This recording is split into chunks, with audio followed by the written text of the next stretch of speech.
Whoa. There we go.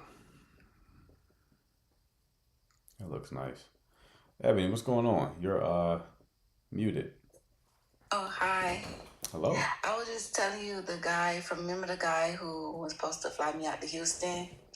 And then when the week came, he mysteriously said he needed space and stuff, so I ended the whole Oh, connection. yeah, the fly out Yeah, situation. Yeah. yeah, he had hit me up, I think Friday that just passed, and he was letting me know that he was in town for a week. Uh-huh. And I was like, oh, you're bold. You're very bold. And he would laugh and like, how I'm bold. I said, you're bold for even hitting me up and saying you're in town and inviting me to your friend pool party. I said, you're bold, but no, thank you. I'm good. And he was like, oh, I can't see. I was like, well, send me $200 so I get my hair done. He was like, oh, why do I have to pay for your time? I said, you don't have to pay for my time, but you did waste my time. Right. And then it was a little back and forth, but I was like, no, I'm good though. I'm good. He was like, well, you sure? I'm like, yeah, I'm good. Right. Like, and I was just laughing, and he was getting all serious, like, why you're laughing? I was like, no, you're just so bold. Like, I love that for you. You're bold. I said, you already know what type of personality I got. You know I got that main character syndrome. Like, you're bold. Right. And Right. then I was laughing. I said something that really, really got him mad. I was like, you must have thought I liked you that much. Uh-huh. I said, but yeah, he had hit me up, but right now I just been living life. I've been hanging with my homegirls. I got me some gym homegirls. Okay, nice.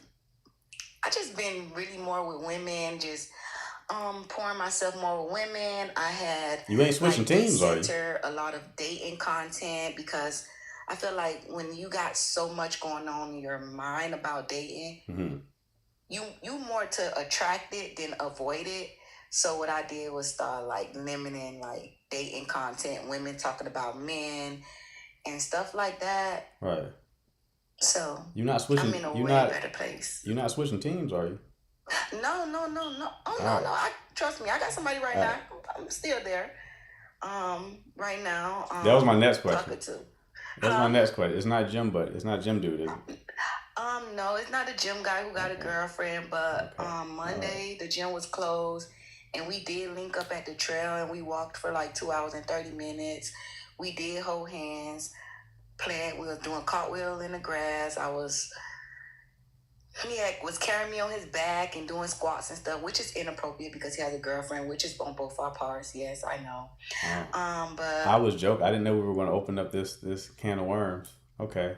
How did no, that I'm just happen? giving you the whole update, just How did that because I ain't happen? been in a while. But yeah, I'm just in a better space though. Okay. All right. I mean, I'm happy to hear it. How long ago was that gym park? I like you just breeze past that. How long ago was the whole park situation? Oh, this was Monday that just passed. Okay. How you feel about that? Honestly, I feel no way. Okay. Like, I feel no way. Okay. I still haven't gave him my number, so he don't have my personal contact or nothing like that. Things are still boundaries that I know it crossed a little boundaries, like us meeting outside of the gym, Right. us kind of holding hands, me How did climbing y'all on his even back. how did y'all even coordinate that? I told Saturday. Oh, another thing, he showed up to the gym Saturday. He don't go to the gym on weekends, but I told him Friday. I was like, "Oh, I'm going to be going to a cycling class that's at the gym." And he was like, "Oh, for real?" He was like, "Oh, I'm off Saturday. I'm not doing much. I might come to the gym. I usually don't come on weekends." I was like, "Well, okay." And then guess what? When I What? walked out of my cycling class, he was in the gym. He was there. And then we talked, we were saying goodbye, saying, hey, he was like, oh, I see you came, da da da. I was like, yeah, I told you I was coming. And I was like, yeah, but yeah, the gym gonna be closed. And he was like, yeah, you know that? I was like, yeah. He was like, what you gonna do? I was like, well, I'm gonna walk the trail. I always walk the trail. He was like, what time you go? I was like, I'll be going around 9. He was like, I might go. I never been before. And I was like, yeah. And then no invite. I didn't give him no invite. And he showed up. He found where the trail was and he showed up. He's a Cancer. Plotting. Plotting. All right. And the other guy I'm talking to, he's a Cancer too. You just like cancers, huh? I like Cancers because they're very like assertive. I like to be led. Okay. Haven't heard that before. Cancers are assertive. I've only heard negative things about cancers. No, I love the intellect and the deep conversations. Okay. Like they expand my thinking. Like sometimes I'll be feeling like I'm very emotionless, but they help me because they're not afraid to express their emotions. So you feel like you're accessing something when you deal with them that you can't access on your own. That emotion, yes. Gotcha. I was with a Scorpio for 5 years and I was with a Cancer for 4 years. Okay. So you like water signs in general? Yeah, it cools the fire down. I just like how they make me feel. Okay. All right. Ain't nothing wrong with that. But keep me posted on the progression. Okay. All nice right. talking to you. All right, Evan. You take care, love. Okay.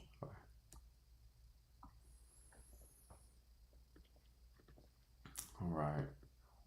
Who else do we have? What's up, man? What's going on, Chief?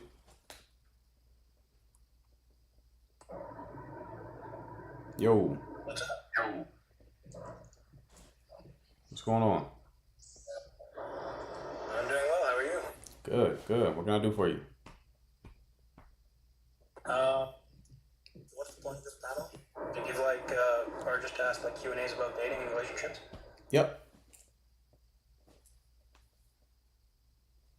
Yeah, okay. I'm single. I'm 30 years old. Throughout my 20s, I dated around a little bit, but to be honest, I never took dating seriously. And now I'm at the age where I want to take it more seriously and find an eventual girlfriend, which would lead to marriage and a family. Okay. So what's your question? What's your advice on how to achieve that, given my state, where I am at life right now? And I can give you where I am at life right now. Sure. Much context as possible will help. What's that? I said, yeah, more context will definitely help. Yeah, so, I have a pretty good job. I make around 120 to 130K a year, depending on the year. I'm still relatively early in my career, so I expect my income will keep increasing. Fitness-wise, I would say I'm in pretty good shape. I've always been into the gym and stuff.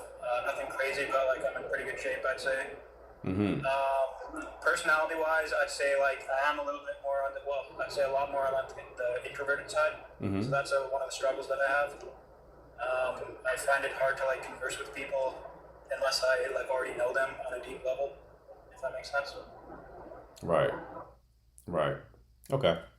So what is your current sticking point? What problem are you trying to overcome? I would say the biggest problem is my social skills and my introversion, and I have a tough time actually figuring out where to meet women. Okay. Have you gone on any kind of dates relatively recently? Yeah, a few, just through online dating. Okay. And how did those experiences go? They were all right, but we just weren't really a match. Okay. How many dates did you go on with those women? Usually, so I've been in the last 2 years, I've probably gone out with maybe 6 or 7 women, and it usually doesn't last more than 3 dates. Okay. So with the last couple of women, you said that you weren't a match. Who typically ends things? You or them? I would say half-half. Half and half. Okay. So the last couple. Yeah, up the time where they ended it, to be honest, I wasn't really too enthused. I wasn't crazy about them either, so it wasn't, it was fine. Did you like any of these women? These 6 or 7 women over the last 2 years? What do you mean by like? Did you enjoy them?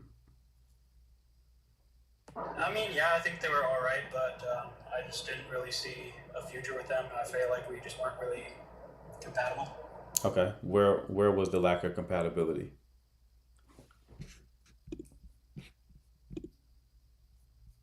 Um, I don't know. It's hard to say. I need something, big dog. I can't really solve the problem until you give me properly identify what the problem is. You can't say there's a lack of compatibility and then say I don't know how we lack compatibility. That tells me that the problem wasn't really compatibility.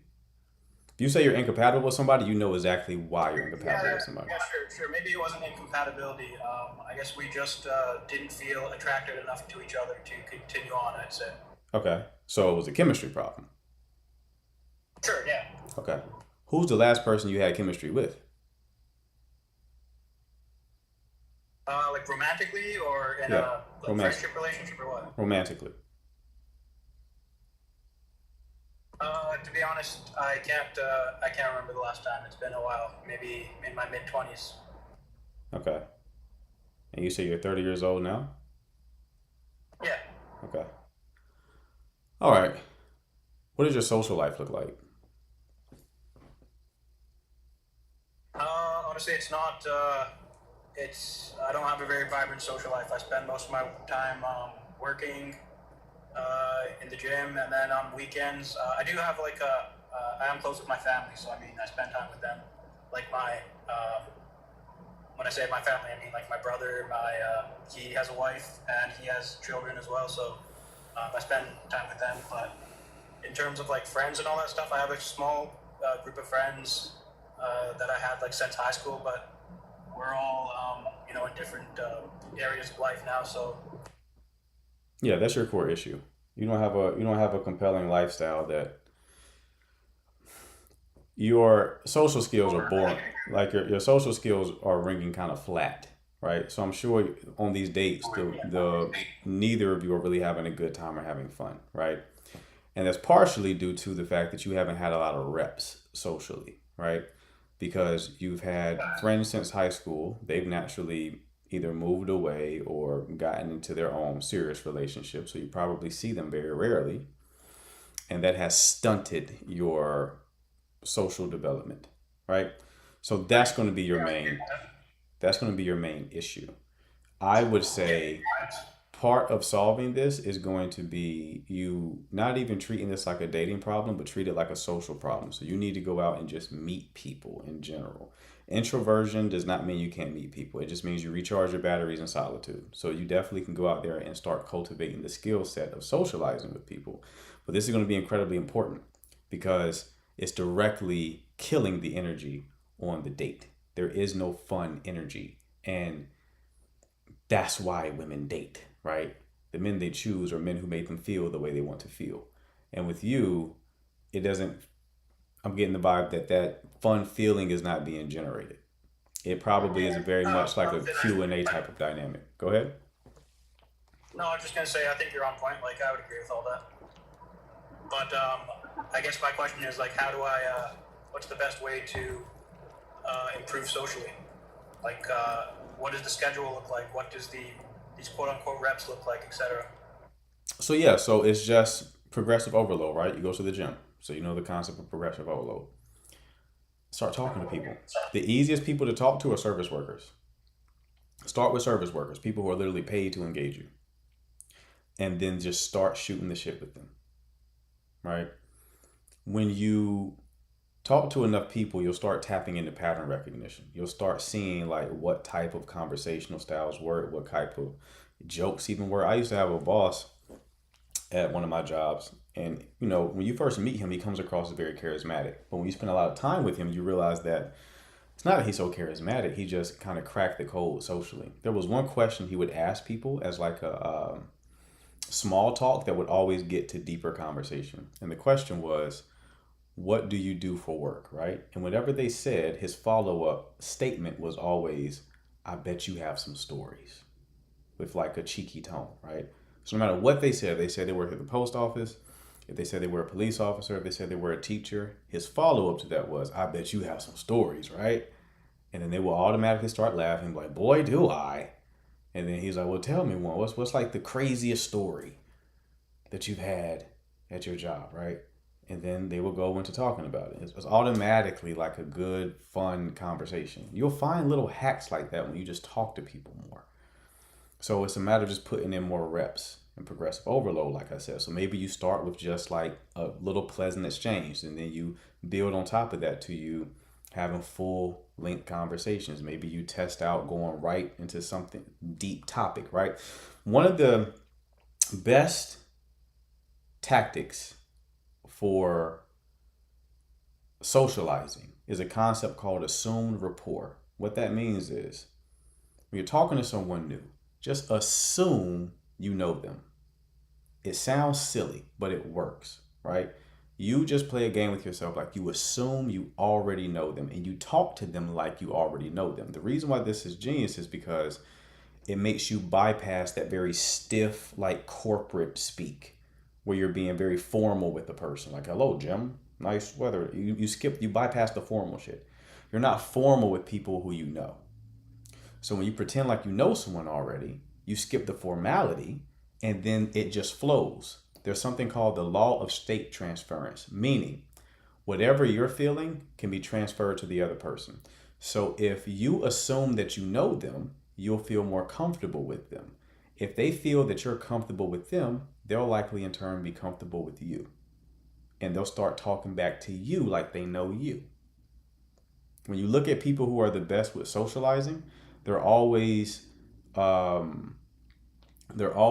described as they never met a stranger, right? When they say that this person is really good socially, they'll describe that person as someone who's never met a stranger.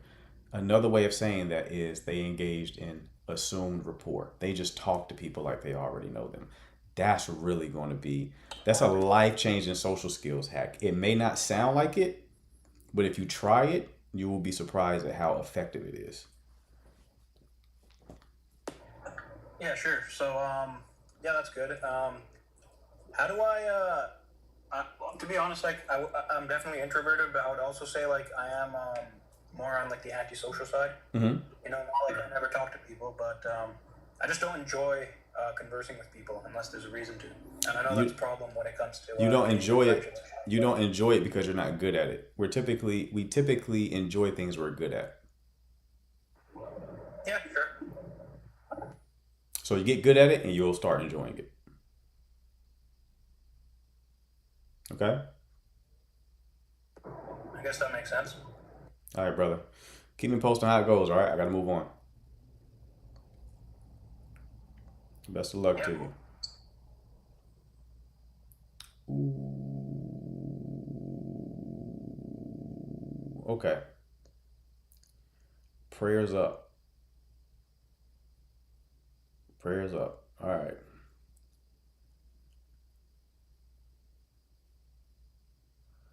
Literally where Coach learned all of this. You want to know where I learned half the stuff I've learned, Mary? I get coaching. So if you also would like coaching, this little icon right here, Service Plus button, hit that at the bottom of the screen, shoot me a message. I'll ask you about your situation. If I can help you, I will send you a link where you can book your call. I invest in myself. Since I was able to earn my own money, I have invested in myself. I've hired a number of coaches in a number of different domains. If I can spend money to shorten the fucking learning curve, I will do it every single time. Here's the thing. What's his name? Philosopher. Is Danny here? He would know this. It's not Socrates. I gotta perplex him. What's his name? On the shortness of life. What is his name? Seneca, right? Yes, Seneca.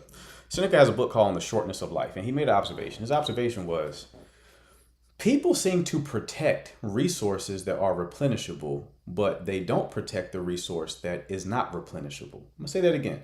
People seem to protect resources that are replenishable, but they don't protect resources that are not replenishable. What does he mean?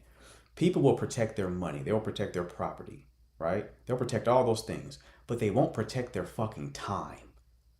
You can make more money, right? When I tell y'all to get coaching, it's like, oh yeah, it's pricey. You make it back though. You know what you won't make back? Your time. So instead of spending the money, you rather waste years fucking shit up. Time you won't get back to protect yourself from spending money that you will, right? That was what that whole book is about. Why are we wasting time when we can't get time back? But we won't waste the actual resources that we can get back. It doesn't make any sense, does it? Doesn't make any sense. So yeah, how I know all of this, God-given discernment, but also spent a lot of money on myself. A lot. And this is the end result of doing so. All right, let me see. What other questions do we have? Was somebody else in the queue? Yeah, okay. Where my mods at? Hello. Hello. How you doing? I'm okay, and you? Good, good. What can I do for you? So I have a question. Uh-huh. I don't know how to say the question. I've been dealing with this person for 3 years now. Uh-huh. I've known him since 2013. We reconnected in 2023.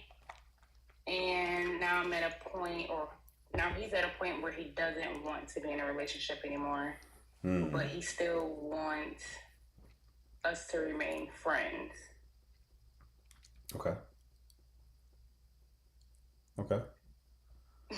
Is that it? That's Okay. somewhat it, yeah. What's your question here, love? I don't know how to go about that. I feel like he's saying that I'm acting different because my energy is off. But it's like I feel like it's off because it's been so long and I don't understand why we're here. Okay. So let's backtrack. You said you were with him for 3 years? Yeah. Since 2023. Okay. We reconnected. And who ended the relationship? He did. Okay. What was his reason for it? His reasons was basically he came into the relationship not being honest, like not really wanting to be in a relationship, but because he knew I'm a good person and I deserve this and I deserve that, he tried the relationship out. And now he's just like, no, this is something that he forced himself to be in, and he doesn't want to be in a relationship because he forced himself to be in a relationship with me. Has his life situation changed since y'all been in a relationship? It has. So he got in a car accident. He broke his neck. I've been here helping him. Get back on his feet. He somewhat is in therapy right now, not completely back to work. And he's been trying to get closer to God as well. Okay.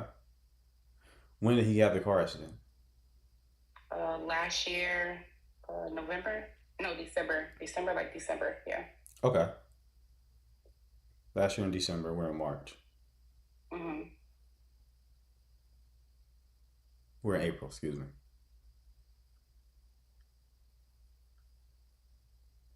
When did he start be able to like take more care of himself? I want to say February.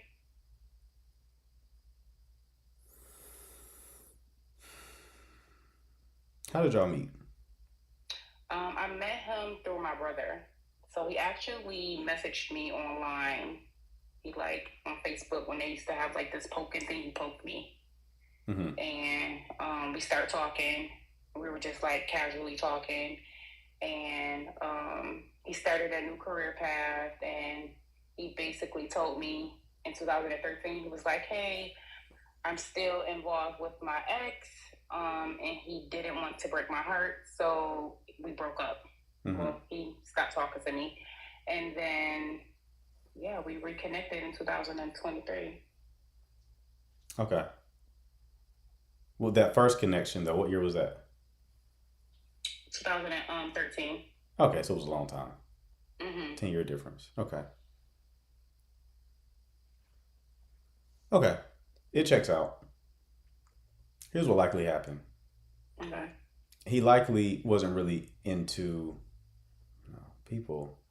I see how much I'm needed as a coach because the chat is always wrong. He wasn't really in this for real. He just was going through the motions. And then he had a life-changing event that occurred. You know what happens when people almost die? They reflect on their life and they introspect. They are reminded that life is short. They are finally meet their mortality with the truth that they're not going to be here forever. Mm-hmm. So they take a step back and they're like, do I want this? Right? Yeah. Because I'm going to die one day. I almost did just die. But I don't want this though, right? That's what happened. Now he couldn't say it the moment it happened because he needed you. Mm. Now he's starting to be able to take more care of himself. He's like, all right, now I gotta do what I need to do. Yeah. Right. Okay. So I mean, it's up to you if you want to be friends. I don't really think you should because it seems like you really care about this person, and trying to remain friends with him is going to position you to keep investing energy into that connection and prevent you from meeting the person you're supposed to be with. Okay. So yeah. All right. Thank you. No problem, love. Appreciate that. No problem. Best of luck to you though, okay? All right. Thank you. All right. Bye. Bye-bye.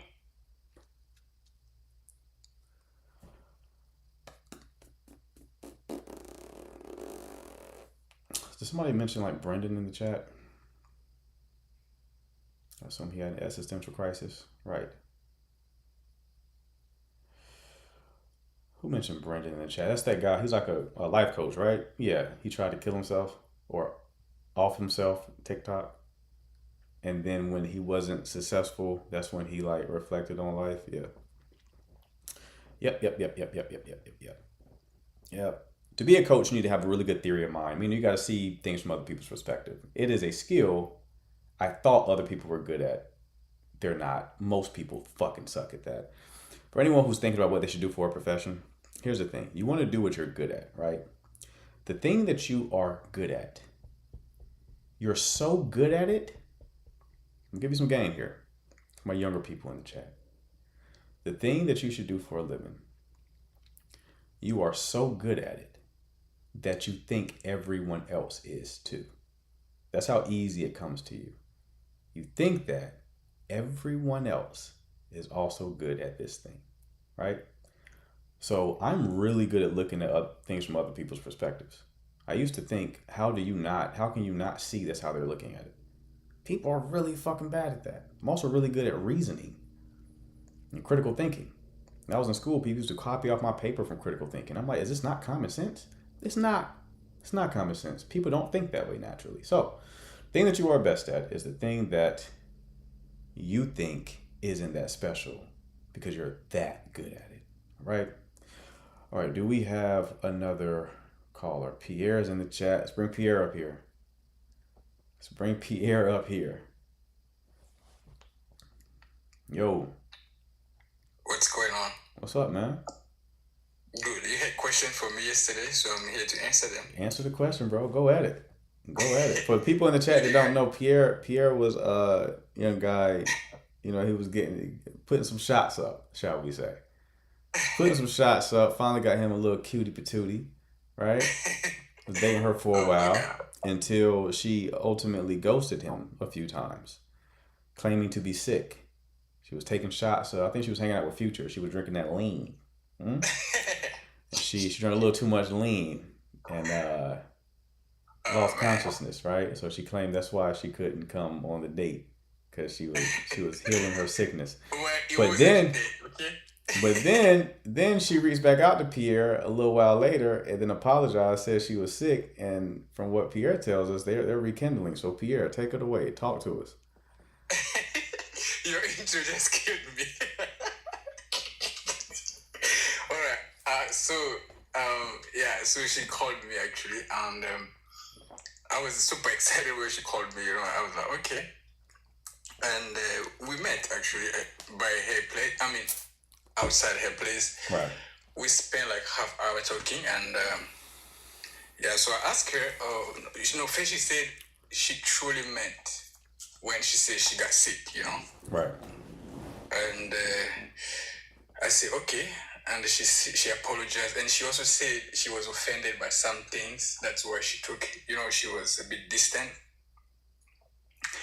She told me what it was, and I apologized. I said okay, I didn't know. I didn't mean to hurt your feelings and stuff. So, and then after that, and then I asked her, okay, so are you okay? We're good now. She said, yeah, we're fine.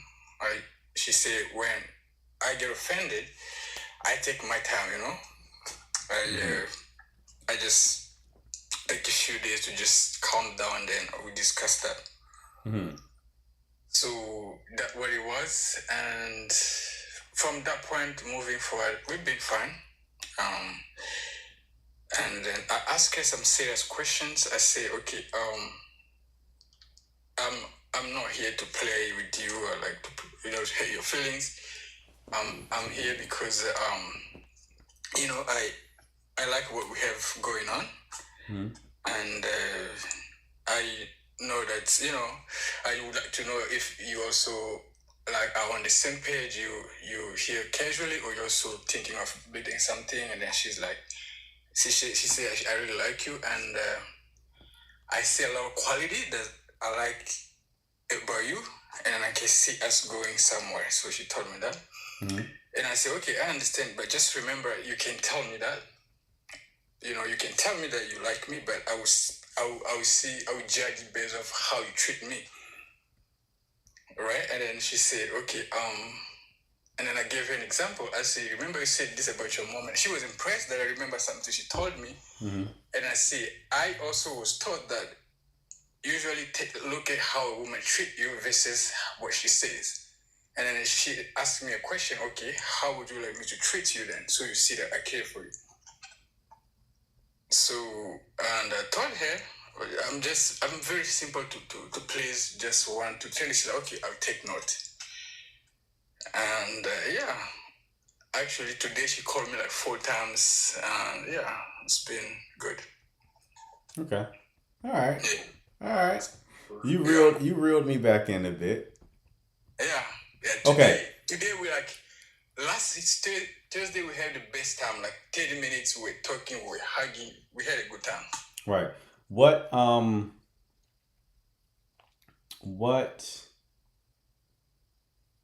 was she offended by? So I think, remember I canceled the date?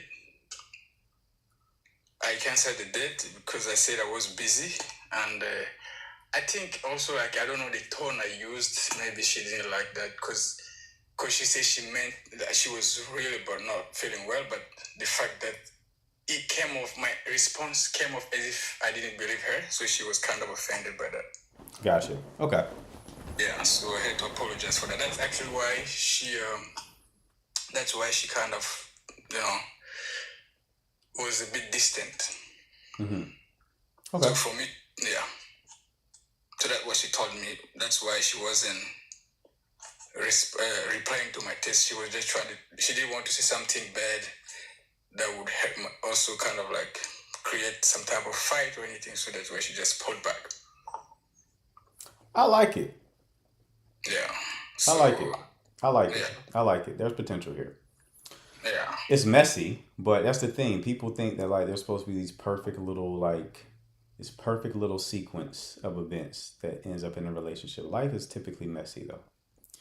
So here's why I like it. Because she took accountability and she also repaired. Yeah, she didn't do the right thing by creating distance. But a lot of women would have created distance and never returned. They would have never returned. They would have expected you to chase them. If you didn't chase them, then that's the end of the connection, right? But she created distance, reflected, and then came back, and then gave you clarity, right? So, good shit, bro. I like this so far. Okay. Yeah, we're Pay going it. on a date on Saturday, so Pay she attention. actually wanted to see me tomorrow, but I said we see each other on Saturday. So yeah. Right. Yeah. Pay attention to if she still engages you in the way that you described how you want to be engaged. Oh yeah, absolutely. Pay attention to that because she needs to feel from you that you're actually qualifying her, that you're not sold on her just because she looks good and because you're enjoying yourself. No, She I cleared that out today. I okay, told her, good, look, good. You I'm invested. got a standard. I told her, first of all, as you can see, I'm busy. I'm a busy guy, and if you see me investing my time, because I'm interested in you, it's not. I kind of said that today. She understood. I think she kind of respected that. So Right. yeah, that's a good thing to remember. Yeah. What made you tell her all that today?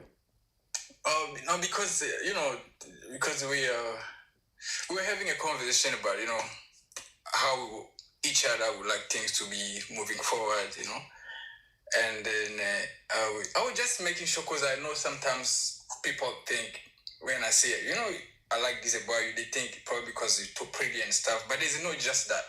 I just like her feminine energy. She takes accountability when something's wrong, so I really love that about her. And I know we had this conversation the other day, but I don't know if it's a gift.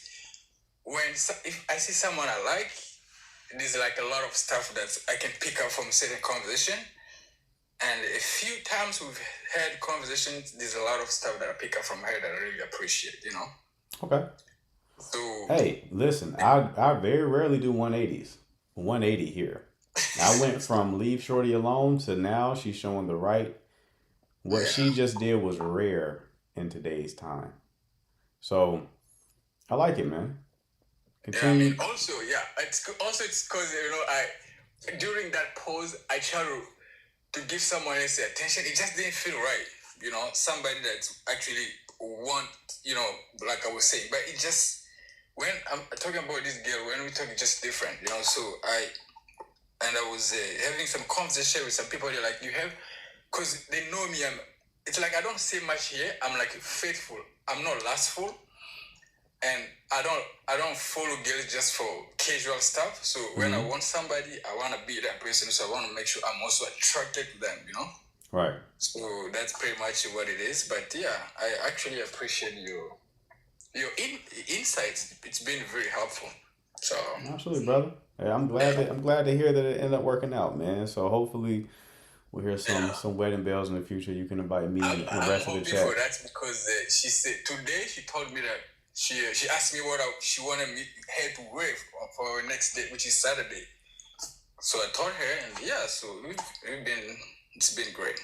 All right, well, keep me posted, man. I'm proud of you, bro. Thank you so much. Keep me posted, brother. Yeah, give it up for Pierre in the chat, everybody. Let's put some applause in the chat for Pierre. He done pulled through. Yeah. It's always the ones you don't expect, huh? I didn't expect that. I thought that call was gonna go a whole different direction. Whole different direction. But Pierre pulled through. Where's your fine shorty at, Pierre? We gotta I gotta let some clients know where to look. Because a lot of them have not had this experience. So where are the ones who take accountability like that?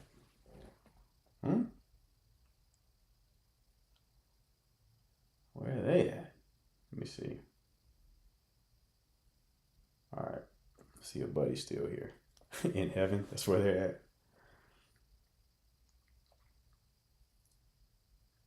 Ariana said, guess I'm next. I don't know, Ariana. I don't know. We're going to see. We're going to see.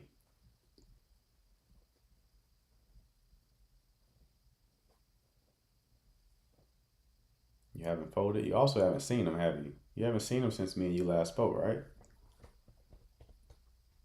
So you haven't been in a position to be folded.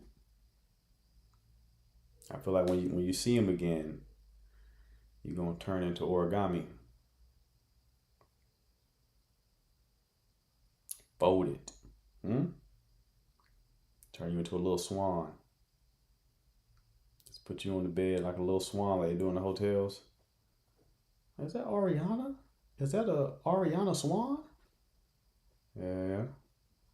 Folded. Let's see if Shorty joins the live or not. Mr. O'Neal said he next. Who you got, Mr. O'Neal? Oh, you got O-Dog, right? You got something with O-Dog? Is she coming out the Turks? I got a couple fighting for me. All right, let's relax. Let's calm it down, all right? Let's calm it down, Mr. O'Neal. I only can do 180 per day. I'm not doing another one. Pierre got my 180 for the week. I'm not doing a 180 on you just yet. I need more data. His uniform is also fighting for it. I don't think so.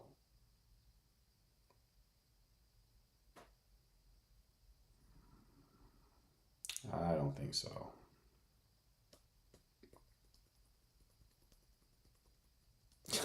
Someone said Mr. O'Neal for the community. They said you out here for everybody, Mr. O'Neal. We don't want to have that branding. Can be with someone I'm not feeling like no chemistry. Is it rare for you to feel chemistry with somebody, Ariana?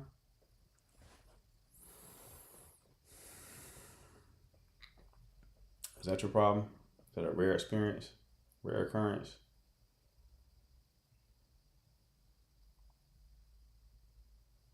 Let's see if Shorty connects this time. It is.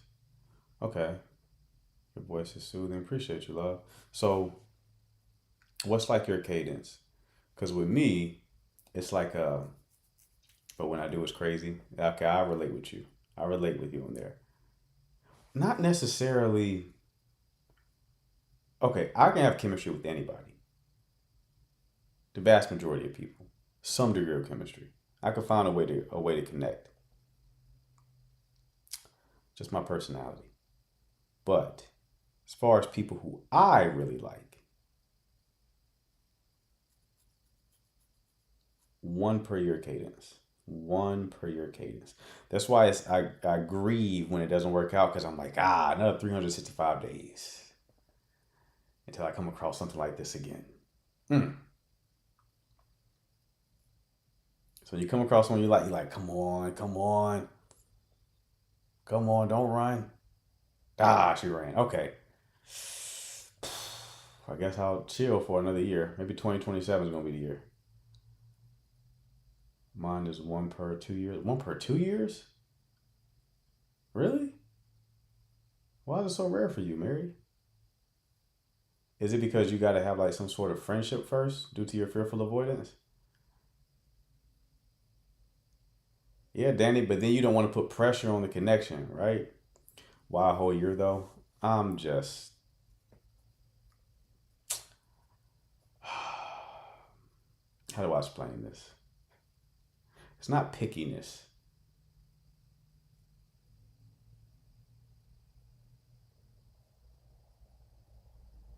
It's hard to explain. But I'm not a regular person, which is why I can have an audience on social media. I'm not a regular, right? I'm not a normal guy.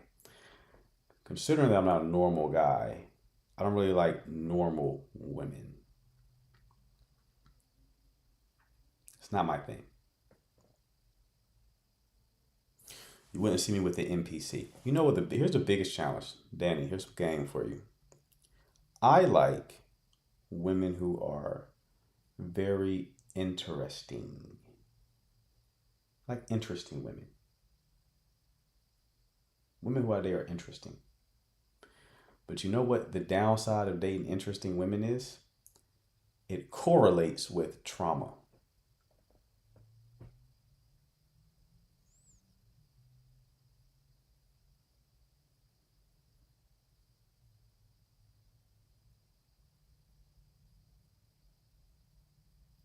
Big correlation between a woman who's interesting and trauma. Not all the time. Not all the time. So, and the trauma is what makes them run. So I'm like, fuck. Okay. It's a challenge. It is a challenge. The lore is deep, right? There's a reason why they're so interesting, right? It's like, shit, how do I navigate this? Yeah, that's not always the case, right? I don't know if the same thing is true for men. I don't have a lot of trauma, and I'm an interesting fellow, right? But historically, it's been difficult. I don't mind trauma either. I'm not even saying anything's wrong with trauma. What I'm saying is, a lot of times trauma makes those same type of women uncomfortable with the type of connection that comes from a guy like me. That's the problem with the trauma. It's not that I don't like the trauma. No. It's that the trauma makes them skittish. Very skittish because of it.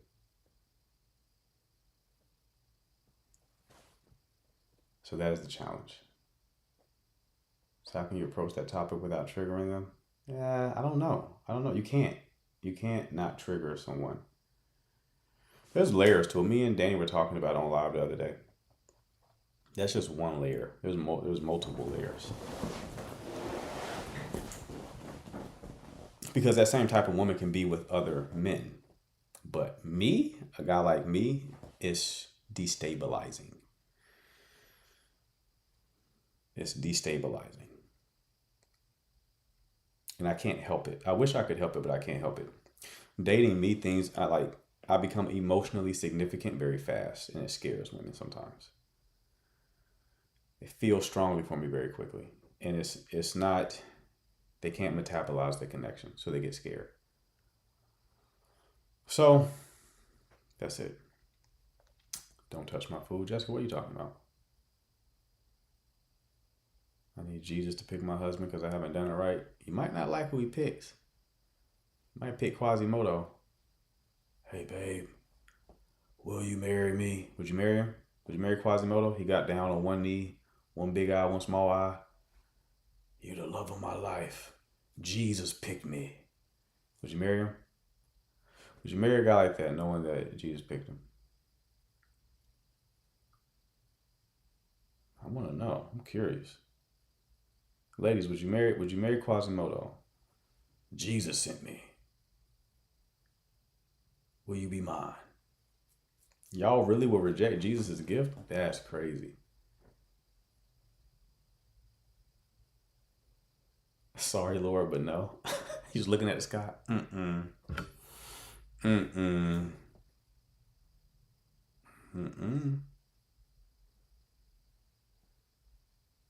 God wouldn't do that to me. I can't. Sorry, God, I'm human. Jesus. Ain't that like the game that some Christian men run? Like, God told me. God told me that, listen, if you know what God says, your life better be amazing. If you really have that level of discernment where you always know what God is telling you, your life better be amazing. You better have some fruit to show for it. You better have some fruit to show for it. If you know beyond a shadow of a doubt that God told you this, all right, better have some fruit to show for it. Because I'm sure that's not the only thing he's told you. Right? Sure, that's not the only thing. The girl is laying down with questionable characters without being sent from Jesus. So you're saying they already shacking up with Quasimodo, even if he ain't sent from him. These pastors and preachers be the ones. I had dated a woman before where I thought God was like, the med student, first date. Took her to play pool. I like playing pool. Also, guys who have trouble creating a spark, take the woman somewhere fun. Appreciate you, Torre. Let the environment do some of the work for you, okay? So if you have a hard time creating a spark, take her somewhere fun, right? Okay. So went to play pool. And before we played pool, we like got drinks at the bar. And we started talking about like Christianity. She broached the subject actually. And at that time, I was actually getting closer with God and my faith. And when I saw that she was kind of like, it was an interesting connection because we both were like baby Christians in a sense. And recently, along the same time, like the timeline aligned for when we kind of like got deeper into the faith. So we were relating on that. And I audibly heard in my head, "This is your wife." Audibly heard that. I was like, huh. I didn't pay much attention to it though. Both new to your walk. Exactly, Tay. Appreciate you. So, didn't pay much attention to it. I'm like, that was probably my head. I don't think. Or could been. Could be. But here's the thing though. First date was cool. Second date dipped a little bit. Third date, out of there. That's why like I tell people, let the connection breathe a little bit. Don't try to judge it off of just one date. Unless it was like bad, right? But with this girl, the first date I would say 6.5 out of 10. 6.57 out of 10. Second date, 5.5 out of 10. And that was really due to the environment. Because we went bowling. Bowling is a horrible date choice, by the way. I would never do that again. I've gone on 2 bowling dates. Terrible. Because it's like, you can't really engage one another. Because every time you go, she got to go. They're just constantly just passing each other. Us bowling with like a group. We didn't really connect on that date until like the end of it, where we just sat down. It is. Lots of guys want to go bowling on the first one. Nah, bowling is bad because you can't really talk to them. I like bowling. It's like a date when you're situated already. Yes, it's a fine date after you've already connected with the person. You pause between turns. Yeah, but then it feels unnatural. That's what we had to do, but it felt unnatural. We actually connected at the end of that date, right? I remember like having the ball, like I remember about to bowl and I remember feeling like the date sucked. And I was like, I was let the ball go, right? And then at the end of the date, it was cool. Because when I learned she was very affectionate. I like affection. I'm a sucker for affection. Affectionate women. Don't like women who aren't affectionate. You don't like being touched, stay far away from me. I believe I can finesse any date. I can too, Hannah, but it's like you want to like the other person too. Yeah, I can. If I go on a date, it's going to go well. You're going to like me. I may not like you. You're going to like me though. Damn near guaranteed. I love the arcade too. Arcade is fun. But then the third date though, out of there. Third date was fantastic. That's when we had that moment. I told you about that moment, right? Like we were in the car. She was a medical student, right? We were in the car. Went to get food. She paid for the third date too. She paid for the third date. We got seafood. We were in the car and we're holding hands and I wanted to kiss her. And your heart rate speeds up a little bit, right? And she felt my heart rate speed up. And she was like, "Why did your heart rate increase?" And in the moment, I was like, this is a fucking moment. This is as a storyteller, I'm like, oh, this is rich. I got to put this in something. Having a med student ask you why your heart rate is increasing right before you kiss her, I was like, who wrote this? I was like, we're in the simulation. We're definitely in the simulation because somebody wrote this scene. There's no way this actually happened like that, right? So third day, we were out of there. Third day was out of there. So me hearing that audibly in my head and then the future dates going so well, I was like, maybe I did hear that, right? I didn't hear that. I didn't hear that. That wasn't God talking to me. Great girl. That wasn't God talking to me. No. That wasn't God talking to me.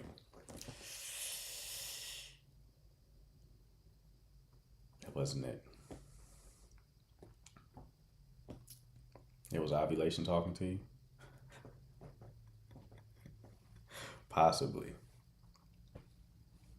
Possibly.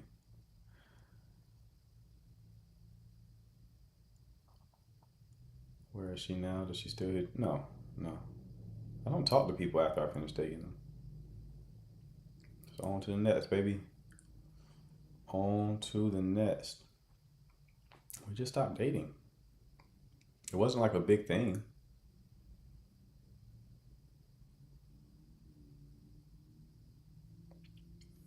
That whole like running away thing happened.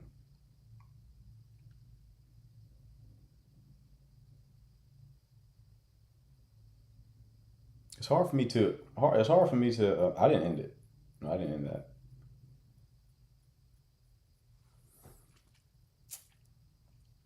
I didn't end that one.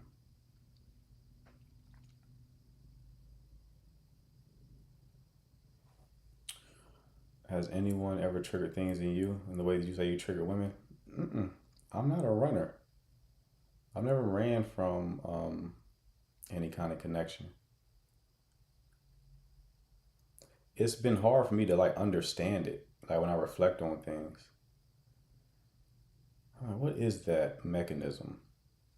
Because like I was talking to Danny the other day about it. I was like, I don't see anyone who talks to that experience. Like you hear this is the experience you hear from men, right? This is the experience you hear. You hear the guy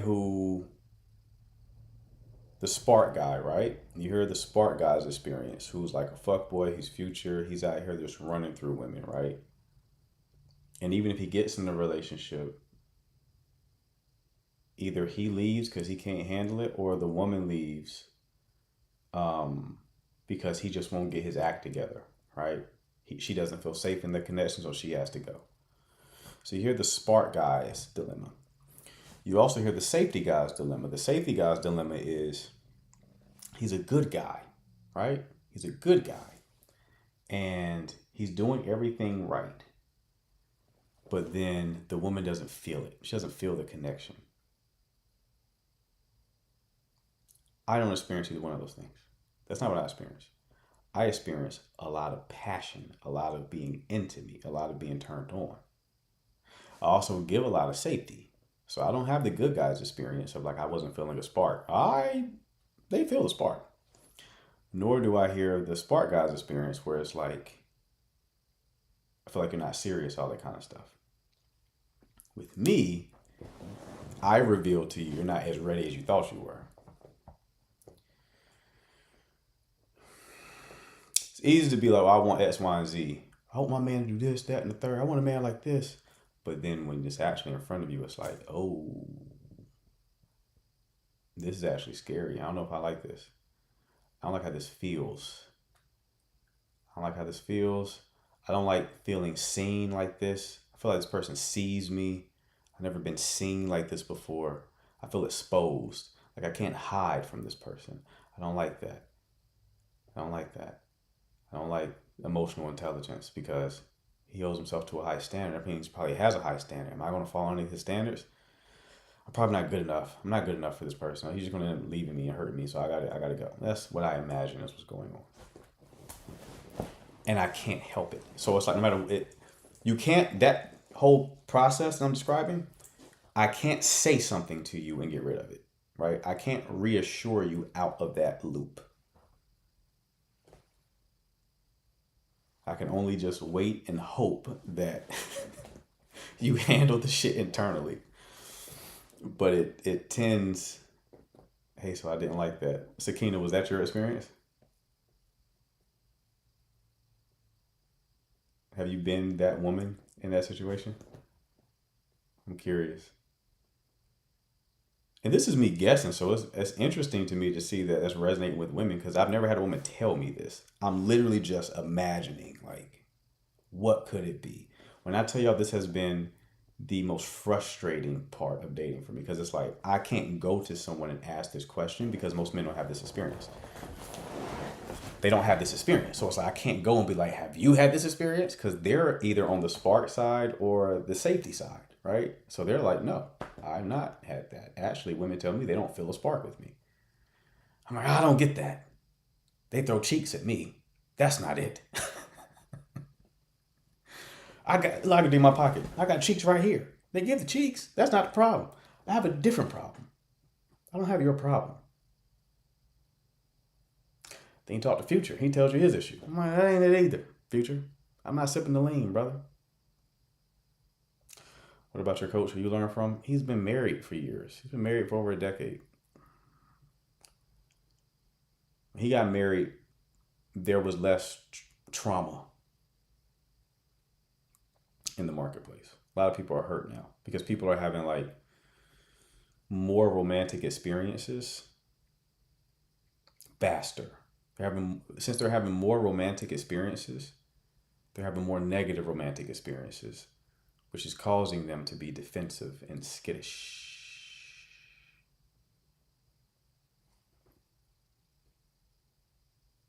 And skittish.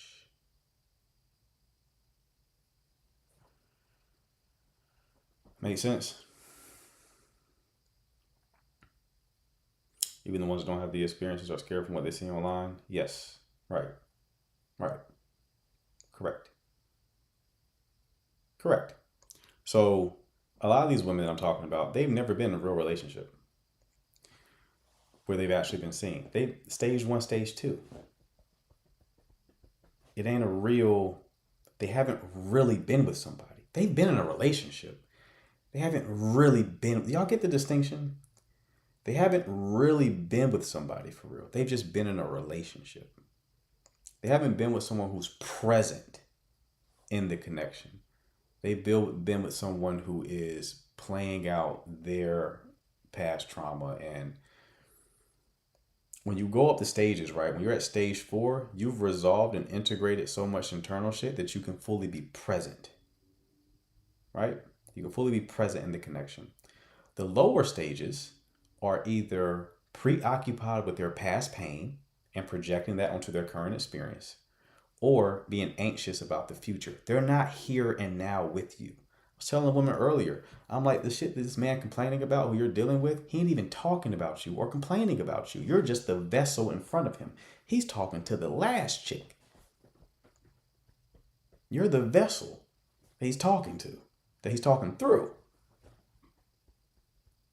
People aren't present. So when she was like taking shit personal, I'm like, it ain't even about you.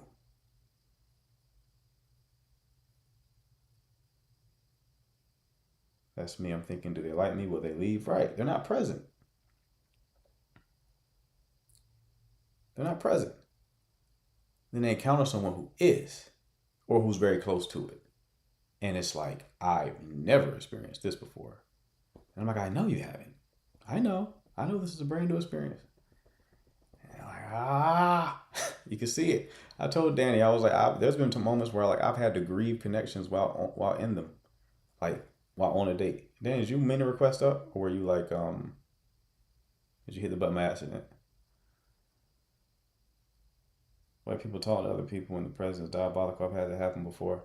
Right. Yeah. What is that? What's going on, big dog? Hey, what's up? Chilling. You wanted to add to the soapbox moment? Yeah, to add to like what you were saying about what they talk about.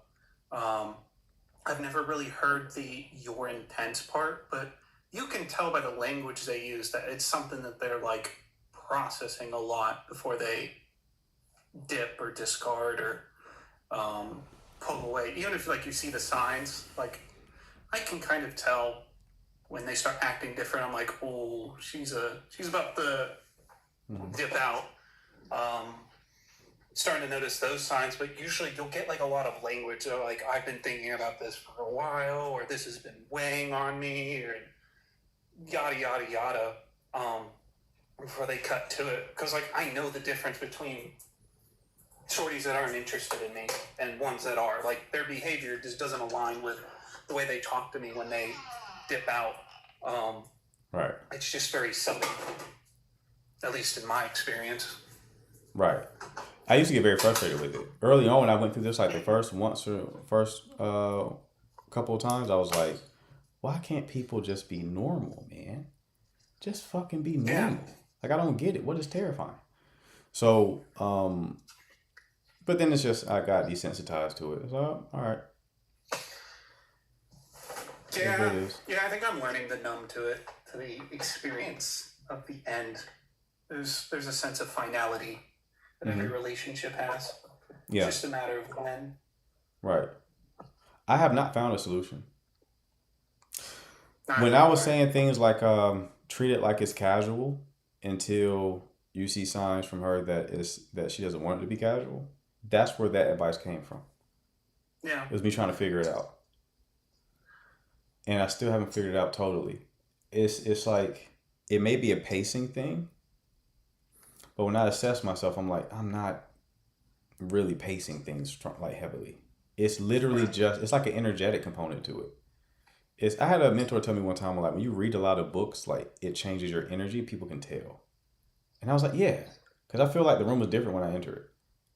Maybe egotistical, maybe the spotlight effect, but I do think that's the case, right? I have a lot of experiences where it's like, oh, things are different now because I'm here, right? I just bring a different vibe to everybody else. Now, with that being said, in addition, I think it's something energetic because it's like, it ain't just pacing because it ain't just being here. It's changing the connection a little bit. Just the presence that is brought to the connection is destabilizing. It's like the way that you look at a person, they can tell that you're seeing them for real. And that you're not preoccupied with the past or fixated on the future. Right. I think even sometimes the way you have like conversations with them, sometimes it almost feels like you're not interviewing them, but you're making a conscious effort to know them. The vibe is that you're genuinely interested in them. Yeah. You're not like, performative. It's like you're asking good questions, you're asking poignant questions, and the questions that you're asking is making them reveal more of themselves to you. So then they feel seen. But women want you to see what they want to show you. Mm-hmm. They don't want you to see what they are hiding. Then they Right. feel exposed. And again, I've iterated on that. So it's like, all right, let me not share everything that I see. Let me not even ask. Matter of fact, let me just keep things as surface level as I can. It doesn't matter. It doesn't matter what change that I made Right. historically. It's still, that's why I've like defaulted to it being like an energetic thing. Because I'm like, okay, I've made behavioral shifts. Doesn't do it. So then what I landed on most recently was I may just have to go up a tier. I can't be so forgiving like I tell everybody else to be. Maybe I'm in a different category to where that advice does not apply to me, right? Like, Yeah. I can tell guys who are stage 2 or stage 3A to be forgiving of a woman's past and to look at her trajectory and all that kind of stuff. Probably doesn't apply to me, right? Because it's like, it ain't me not deciding to go. It's the other person deciding to run. So it's like, Right. okay, I well feel then.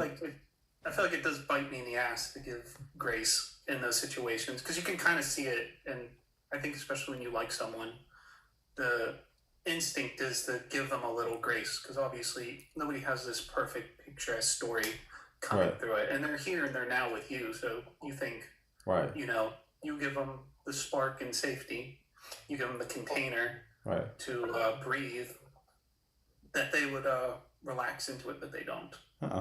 Now, I do think, just hypothetically, I haven't personally had this personal experience. I do think that because ultimately it's a capacity thing, right? I was just talking to a woman who made some content around our call, very interesting call, because she was being very conflict avoidant, and that was causing her to stay in connections longer than she needed to be. And I told her it's because her avoiding conflict was causing her to never it delayed the reveal of the man's capacity. The conflict was the trigger to reveal his capacity. And because she was conflict avoidant, what should have happened in month 2 happened in month 7. You had your I just had a call about this. I just had a call with the same diagnosis. Right. So you just had your first conflict in month 7 that you should have had in month 2. And now after that conflict, he don't like you no more because he thought you were just cool. And now you're showing him that you actually do have boundaries. He's like, all right, you're not as cool as I thought. I'm going. So I'm like, yeah, stop doing that. You have to embrace the fact that, conflict is important. It is an important tool to see. I think there's 2 pathways to learning somebody's capacity. 1, intimacy being cultivated, so closeness. And then 2, conflict. Both of those things will reveal somebody's capacity for connection, right? So these women who have ran have lower capacity. And the only men who they could be with, that's always used to frustrate me. I'm like, how can other guys, how can y'all because the first my understanding of it was, oh, you just can't be in a relationship at all. But I'm like, how do other guys have you though? I don't understand. How do they get into a relationship with you? It's like, oh, they're also not present. Right. So y'all are just both zombies in a relationship. You're not present in the relationship. You're just kind of going through the motions, going with the flow, right? Extracting supply from one another, right? It's like, okay, so a guy like that is the only one he gets past your defenses because you won't have to live up to a certain standard with this person, or there's not as big of a threat as being seen, right? So it's more comfortable, essentially. It's uncomfortable with someone like me. So, yes, it's very annoying to experience, but you get used to it. It is what it is. Yeah. Maybe 2027 will be the year. We'll see. 2027 will be the year. For you? Yeah, we'll see. I gotta meet someone that behaves, right? I got you. You meet that 1 or 2 people a year that you really vibe with. I really just wanted to or I had a desire to lock something in before I am out of here, right? Business is doing well, notoriety is climbing. I would rather have someone before optionality really gets crazy. Because I don't want the I'm not trying to do this in my late 30s, 40s. That ain't even. I'm trying to be out of this game. Well, I mean that too, but I also don't want I think about if you've been a celebrity athlete, right? Mm-hmm. I would rather be married before I got out there on the road. You blow up. Yeah, I'd rather be married before I become Steph Curry. Yeah. Because that is too much temptation. But then you don't know who's after Signal and who's after Marquette. Right, because I've already experienced that. Because with the little bit of clout that I have, is when you get status and any degree of clout, right, and it don't take much, you hit 100K on social media. Just somebody who don't got 100K, you're somebody, right? Women start to game you. The dynamic shifts. Yeah. The ones who know about said clout, not everyone does, right? That's why you'll see people who have full-on celebrities. They try to date people who don't know who they are, because then they can assess for if this person is actually. But no, you get to a certain level, women start gaming you. They're the ones who are gaming now. It ain't the other way around, and it's okay, right? It's weird. So I would rather have locked something before that happens, because then it gets harder, and it's Yeah. No. So, and then you start to appreciate the role of the woman a little bit more, because it's you never experience women pretending, right? Normally it's the men who are pretending, right? The man's pretending in order to get the woman, right? But then your clout goes up as a man, your status goes up as a man. It's oh, now the women are pretending. So, where did that come from, right? So. But yeah, that's what I was thinking, after the last situation ended. was, okay, maybe I have to go to a different tier. I can't. Maybe being so forgiving is actually hurting me. Maybe being forgiving of your past is hurting me because for whatever reason, y'all's past keeps coming up to bite me in the ass. So it's like, maybe I shouldn't be forgiving of your past anymore. Maybe I need to have a standard where, like, if you have a certain past, I can't entertain you. We'll see. That may be overkill. We'll see. I'm still calibrating with it.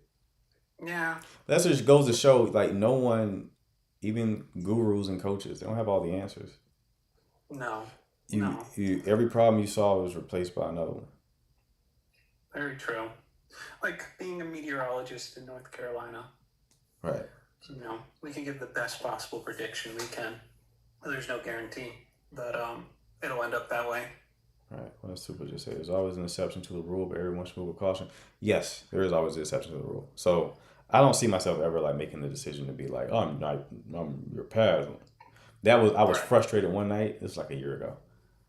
And I was like, all right, well, this was last year. I mean, you know what? If you got trauma, fuck it. Like, if you got trauma, I'm not fucking with you. You got trauma, I'm not fucking. I don't have time for this shit. Right? It used to annoy the fuck out of me, bro. But now, like I said, it's all good. Right. You just gotta observe some of the patterns of behavior with any kind of talks of trauma.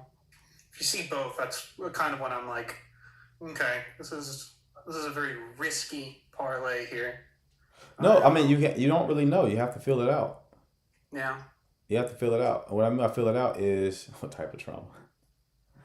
I'm not that way anymore, ladies. I was never that way. Actually, it was a response to being frustrated. But what was I saying? No, you can't like. Two women can have the same type of history, the same type of pain, and then one has higher capacity. You have to feel for capacity. Meaning when conflict occurs, even if they do create distance, do they come back? Like the Pierre example. She created distance, but then she came back. Okay, I can work with that. Most, though, will create distance, and then that's it. You won't see them again. I agree with you. I've been there and done that. Like, I don't know if you remember the story I told you about Shorty that was like, you're great, but I'm cautious, and she ended up bailing like a week later when we talked about church and stuff. We had like a little bit of conflict on scheduling a date, and I essentially just told her, I kind of validated her reasons, and I was like, find me when you're free.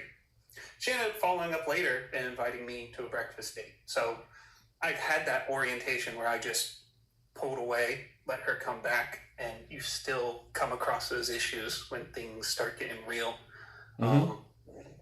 It's tough, but talking that through, I think you're all right. Like, the only true way to know is to test that capacity when things get real. Because even if you pull back and they come back, like showing you that interest, inviting you on dates and stuff, I guess. Well, I'm not even talking about you pulling back. I'm talking about like them creating distance. Right. And then it's like, okay, do they return? So I guess you could say pull back, meaning like you don't chase.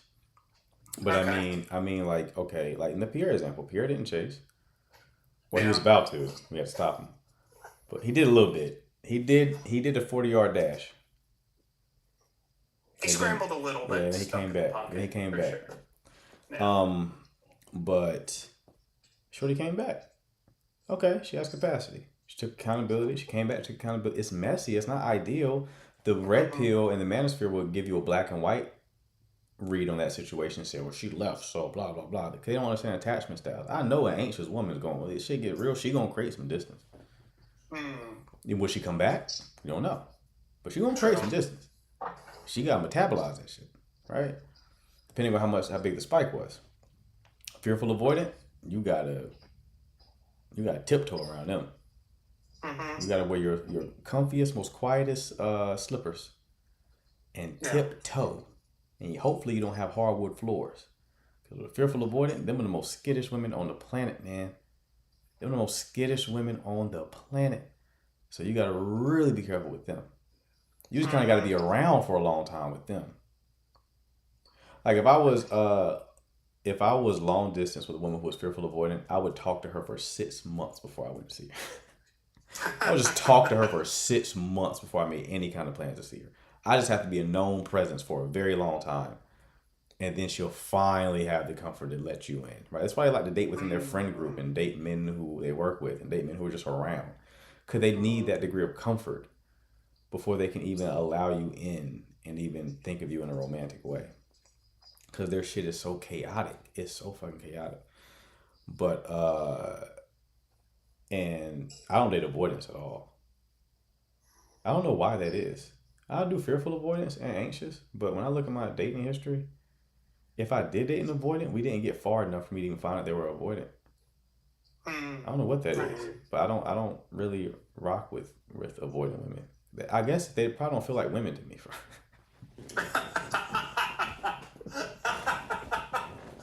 Hey, yo. I said no disrespect, but I said that the worst thing for a man to be is anxiously attached because it inherently feels feminine. Yeah, you get punished for it for sure. Right. Worst thing for a woman to be is avoidantly attached because it inherently feels masculine. Mm-hmm. It inherently feels that way. I like feminine women, like real feminine, not women who look feminine, like they got their hair done and they're dressed. No, I like real. I like expressive women like that. I like those women, right? Quirky women, like quirky women, funny women, like funny women as well. So the ones who are avoidant, dismissive avoidant, not fearful avoidant is different. Dismissive avoidant though, no. Who wants a stoic woman? You want a stoic woman? Who wants cheeks GPT? You dating Socrates with a fat ass? Who wants to do that? Not I, says the cat. So. I'll take an anxious. I'll take an avoidant. Prefer secure. I prefer a secure, but I secure women might as well be a Pokemon at this point. I don't think I've ever come across a secure woman, platonically or otherwise. I don't think I've ever come across a secure woman before. Ever. I was thinking about that the other day. I was like, one that I'm attracted to.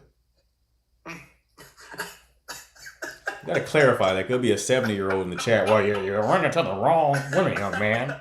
Teeth falling out of mouth. You're running to the wrong women. We're out here. I'm like, I ain't talking to you, Betsy. I'm talking about the ones that I'm attracted to. I'm not seeing any secure women like that. You know, maybe I have. Maybe I'll come across. Maybe they weren't stimulating enough for me, and I just overlooked them. That's possible. Yeah. But a bad one.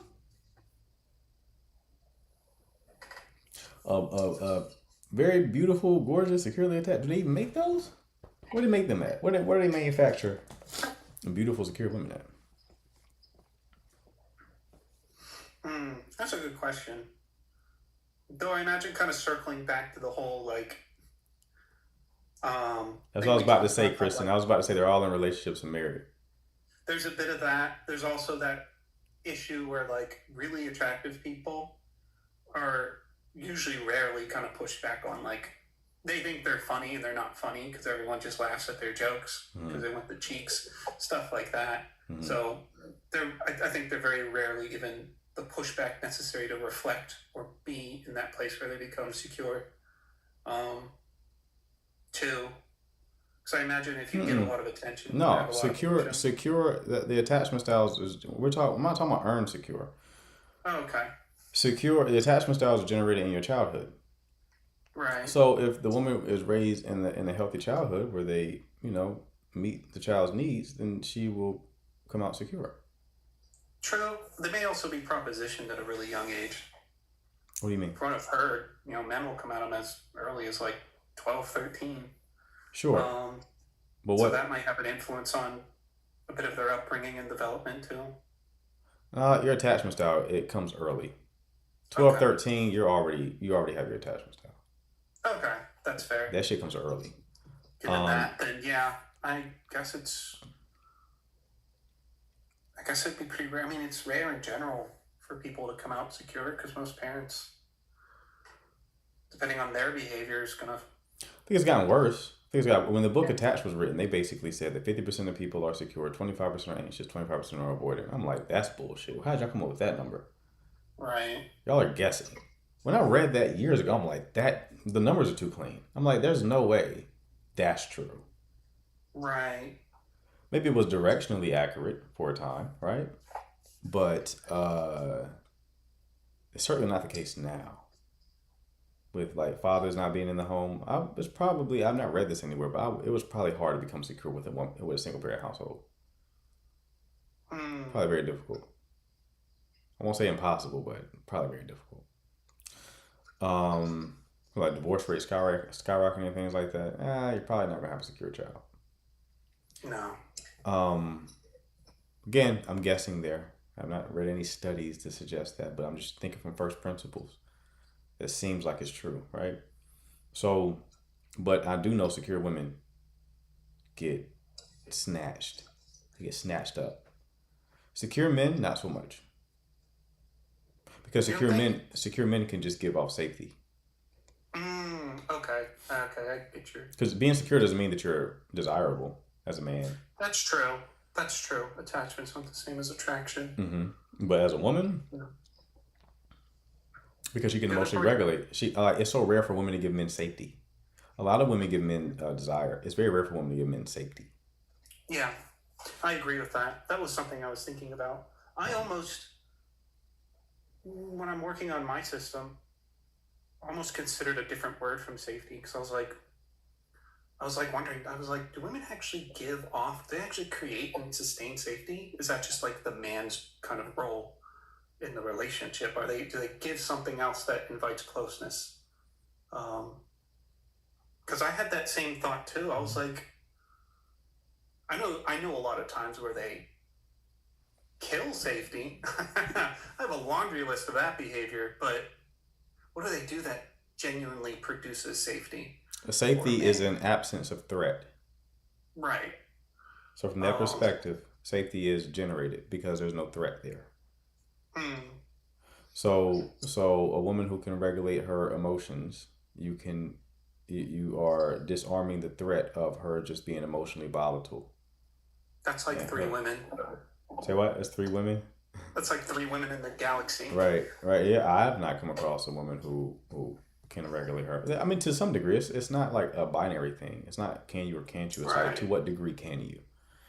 That's true. Yeah. And some are better than others. Some just fly. Like Pierre's girl, right? She knew herself, so she had the self-awareness to say, if I talk right now, I'm going to probably say something that is offensive, so I'm just not going to say anything.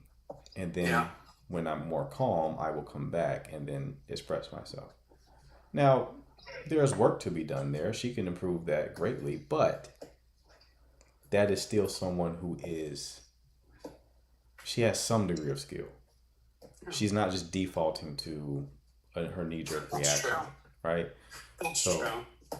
So that's why it's like I love having these conversations with people so they can see what these things look like. Because it's hard to see what it looks like in real life. It's easy to describe it conceptually, but then that's too clean. In real life, there's going to be some messiness to it. Even when I got in my first relationship. I got in my first relationship. My only relationship. I was dating my ex. We were dating for a long time. She was fearful avoidant, but she leaned avoidant, so she might as well have been dismissive avoidant. Right. And I was dating her, and we dated for a while, and I started doing Herbalife, and that took over because I tend to hyperfixate on things. So I remember that taking up more and more of my time, and we had a date schedule, and I had to cancel the date because I had a team call. And I remember her telling me that she didn't like to be canceled on, and I was like, I mean, I get it, but I gotta do this call. So, I mean, I'm probably gonna have more calls like that. So if this doesn't work for you, like, let me know, right? And then I remember it took her a long time to respond. And then she responded, and then she was like, "No, I understand," right? So, a month goes by. And I can feel something different. We were in a relationship at this point. We're just dating, but we've been dating for a while, We're probably 4 to 6 months in. Okay. And I remember something being different. I could just read the writing. This is before I knew anything about attachment styles or anything like that. I had never loved a woman before, right? So I didn't know how to judge it. Didn't know how to gauge it. Didn't know if I was in love, not in love, anything like that, right? So I remember she was going to Raleigh. She was going to Raleigh. And I was in Greenville at the time, which is like an hour away from Raleigh. I remember she was being different, a little distant. And I was like, what is the this? So I started being anxious, right? So I remember that, hold on 1 second.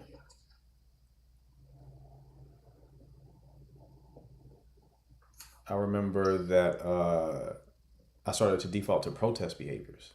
Again, not knowing what protest behaviors are. So I was like, send me a picture. And she sent me a picture of her dog like making a kissy face. And I'm asking for a picture just to see if she would send me one. Because I'm like, okay, like, you know, in an anxious brain, you're like, okay, if she sends me a picture, she's still here. You know what I mean? I don't really care about the picture. I'm seeing if you're going to send me one or not, right? Because I'm trying to gauge where you're at. So she sends me a picture, so that kind of eases my anxiety a little bit, but it still is it's an open loop because I'm like, something's still different here. I don't know what's different. So then she tells me that night, because I was trying to see her again. She tells me that night, she was like, it pissed me off. She actually called me, Boo in the message that she sent. So we had pet names and everything like that. And she was like, sorry, Boo, I actually moved to Raleigh. Right? So she moved. So she was going to Raleigh because she was moving to Raleigh. I fucking lost it. I remember I was walking my dog in my neighborhood. They had like this rescue. And I just sped up walking him and I fucking lost. This is the first like anxious moment I've ever felt in my life. Like really like attachment, right? I felt like something was taken from me without me being able to prepare for it. I lost my shit. When I tell you I was texting like crazy, all types of stuff. You're probably somewhere laughing with your friends right now. You know, you ain't never care. And she ain't never seen me like that because I'm Mr. Cool, Calm, Collected. Right? So she don't know I feel this way. So the way that she responds to that is, it's like a vulnerable moment where she's like, I always hurt people. That's what she's saying about herself. I remember she said that. It's like she apologized that she always hurts people. My anxious brain sees it as an open window, though. Again, this is unconscious. I can see it with clarity now, but my 21, 22-year-old brain, didn't know what was going on. But I saw that as an opening. So I think I told her that night, I think we were talking on the phone, and I told her that I think I love you, right? While talking to her. She didn't respond to that. I forgot what she responded. She didn't say I love you back. She didn't respond to that. But we continued to talk, and I remember going to work the next day, and we were actually trying to like iron out the details as to how we can make things work. She already moved. She's like, okay, it's an hour away. This is probably going to be long distance, right? I was so down bad. She was telling me that, what did she say?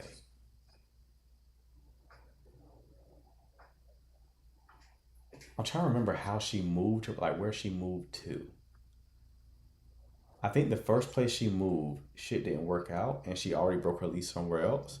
So she was thinking of moving in with her ex, who was in Raleigh. I was so down bad, I'm like, we'll figure it. I was like, bro, we'll figure this shit out. We'll figure it out. Shit out of me. We will figure it out. My appetite. I wouldn't be able to eat. I'm like, I'm boxing right now. We'll figure it out. I'd be terrified. I'd be horrified. That didn't happen. She got a place with somebody else. It was 2 roommates she got a place with. So then she came back to Greenville because she had to finish moving the rest of her stuff. We were both at her house, and that's when I told her I loved her again, and she responded, "I love you too." But we didn't get into a relationship until like a year after that. Because she didn't want to get into it. It's like she didn't want it's that avoidant thing, right? It's a fearful avoidant. You got to be around for a long period of time, man. You just got to be around. You just got to be around. Any fearful avoidant I've talked to or dated, and I've learned about their relationship history, it's always the guy was just around. It's always he was just there for a long period of time, and then they finally decided to turn it into something. So, yeah. Now here's the thing. Did I love her at that time? No. I know now I didn't. Me then, I didn't know how to tell the difference. It was anxiety. Everything I felt was anxiety and attachment. Now, did I grow to? Sure. I did grow to. A lot. Loved her a lot. So, like, I grew to love her probably 6 months after I said I did. And that's what is the interesting thing, because it's like, okay, so you can actually love someone that you didn't start off loving, right? Because I'll be honest with you, when we were just dating, I wasn't trying to get in a relationship with that woman. I didn't feel the way that like the women who I've told you that I've dated in these 3 years of being single, over 3 years of being single, that stood out. I didn't feel that way about her. But it grew to that over time. This is a messy thing. It's a messy game. There's no like one way to do this shit. It really is. And I feel like even though my capacity grows with each relationship, I do feel like there's still remnants of that anxious beast that kind of tries to claw its way out when people start to matter. Oh, it doesn't go away. I still feel that way. No. I never. Go ahead. I know, like, if I start seeing, like, pattern breaks, or if I start seeing, like, suspicious behavior, you start to see the signs, like, I guess lately, my protest behavior is, like, I almost just try to brace for the impact. Like, I know this shit's gonna hurt when it ends. So Right. I'll start, like, I won't block them, but I'll, like, delete the contact, delete the messages, the pictures. I'll be, like, almost ready for it to happen before it actually happens. Like, I might be talking to them for, like, weeks with, like, just the phone number up top. And I'll just, like, clear the messages through as I'm, like, bracing for it. And then when it actually happens, like, I'll be chill. I'll give, like, an amicable response, let it close out, and then my body shuts down hard. Like, hard. Like, I might lose my appetite. I get, like, fatigued. I can't sleep. And it's, like, that first week is just brutal. Always brutal. Like, even my favorite foods, it feels like I'm forcing it down, like bad medicine. The first week after what? After, like, the breakup. Okay. After, like, the dumping. Okay. And And like, this once is it actually happens. and this is Like, is this you dumping or her dumping? Usually it's her. Okay. I don't do the dumping often. And this is like just someone you're dating, not necessarily someone you're in a relationship with.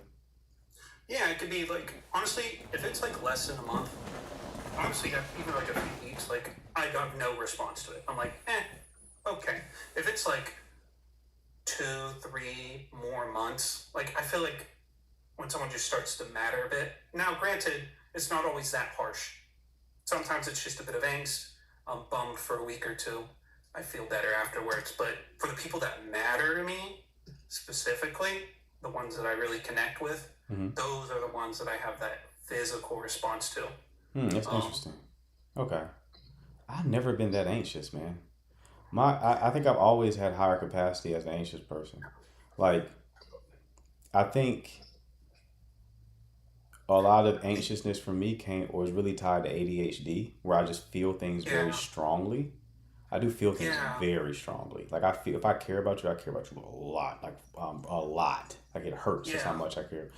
And it's but I feel everything strongly. I feel grief strongly. I also feel anger strongly. I get very angry, but I don't act it out. but I do get it. I'm slow to anger, but when I'm there, I'm there. When I'm there, it's over with. Right. So I think that's the ADHD part, right? I think it is too. I think that's part of the equation. But it's not. I don't have the somatic response you're talking about. Even with honestly, what? Honestly, the hardest I had it was last year. Other than that, that's when the appetite loss kind of showed up. That one fucked me up. Right. Because there's some women that I know I was in love with that I did not have that response to when it ended. But I have had the angst. Like a lot of times there's like that internal angst. Like externally, I've worked really hard on not behaving or acting on those anxieties. But the somatic response, it can vary, but it always exists.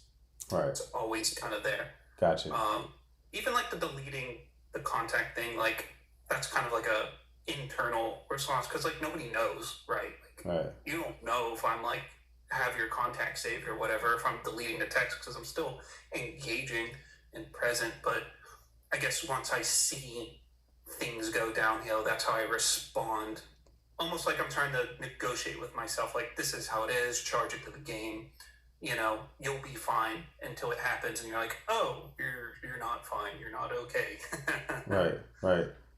Yeah, for me, it's not like any kind of anxiousness that I feel. It's not when I see changes of behavior. It was back when I was dating my ex, right? But now, it's lessened in intensity.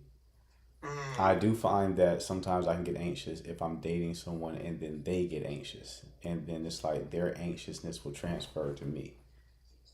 And I'm like, I get that too. Right, I get that too. If I feel like a friction, or not even like in conflict, but like in terms of like I'm sensing discomfort from her or angst from her about a situation, then I get angst or I feel uncomfortable or I feel like I'm forcing something. And then I get anxious internally. Right. Though from what I've heard, I give a very calming presence. Nobody actually picks up on my angst at times, which surprises me because I feel like I'm feeling the fuck out of it. And I'm like, this has to be felt by other people. Like, there's no way. Right. There's like no way nobody else is sensing this, but they don't. Right. Which is odd. Which tells me it's probably a very internal experience. Yeah, for sure. It's like I don't know. I think like you just have to practice with different ways of dealing with it. Like for me, I know I don't look at it as a problem that has to be solved. Unless like it's very extreme feeling, which is rare for me. But like I don't look at it as like I'll feel a surge of anxiety for something, right? And I'm like, I just welcome it. I don't resist it and it just goes away. But then also the whole idea of like building up internal supply, because I build internal supply because I'm kind of always on my path. It's like, it's not a big deal. The more I'm on my purpose, the less that kind of stuff bothers me. Yeah. And I thought that would help me, but I still get that. It's still somatic. It's very much in the somatic domain now. Like the best thing I could do is just stay in the pocket in those moments. But at this point, and granted, this is an external source of information for me, but it does seem like externally, I'm handling it fine.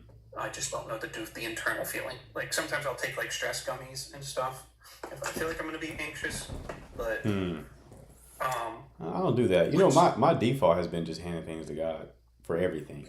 That's been the biggest shift. Maybe make like a document of like like once per year I'll find like something that's like very beneficial. Most recent one is just I'll literally imagine God's opening his hand and I just hand him whatever it is.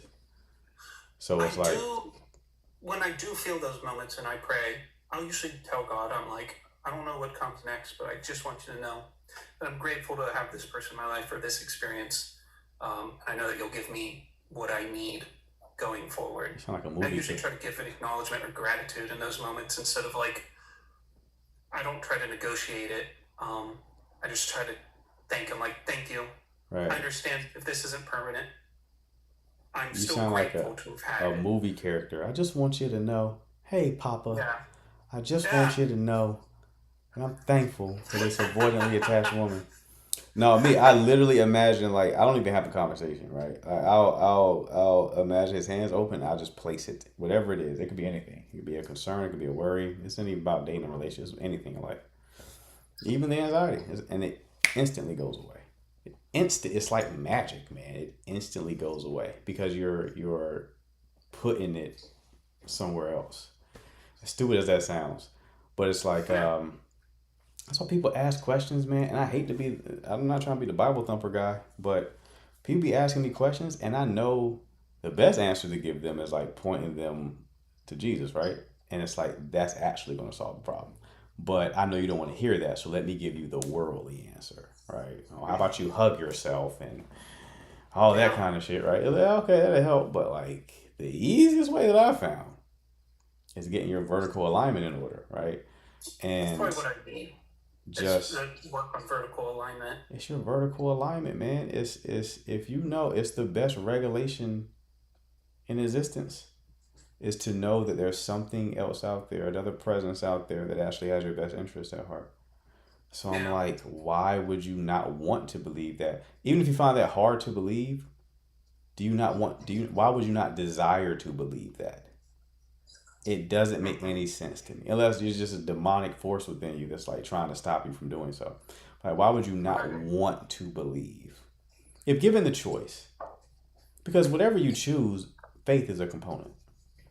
Even if you choose atheism, it's still fundamentally faith because you can't prove the existence of God, but you also can't disprove it. So it's still ultimately an act of faith, whatever you decide to believe in, right?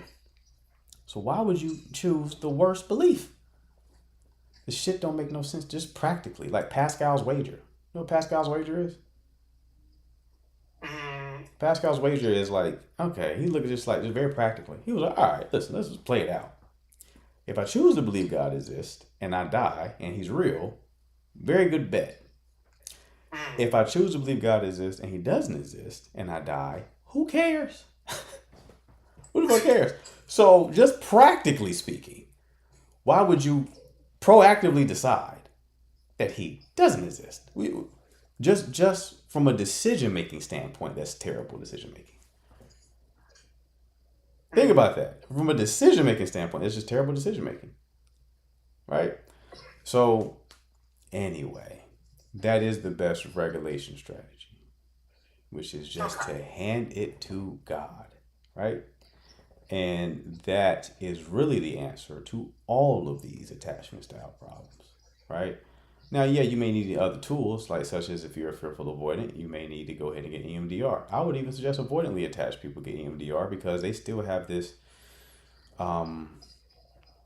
less developed ability to feel their feelings. They bypass to their intellect. They intellectually bypass is what it's called. Right? So I would suggest for them to do the same thing. But yeah, anxiously attached people. Even when it comes to relationships and stuff like that not working out, you dating a woman, you really like her, and for whatever reason, maybe she runs, maybe there's no compatibility there.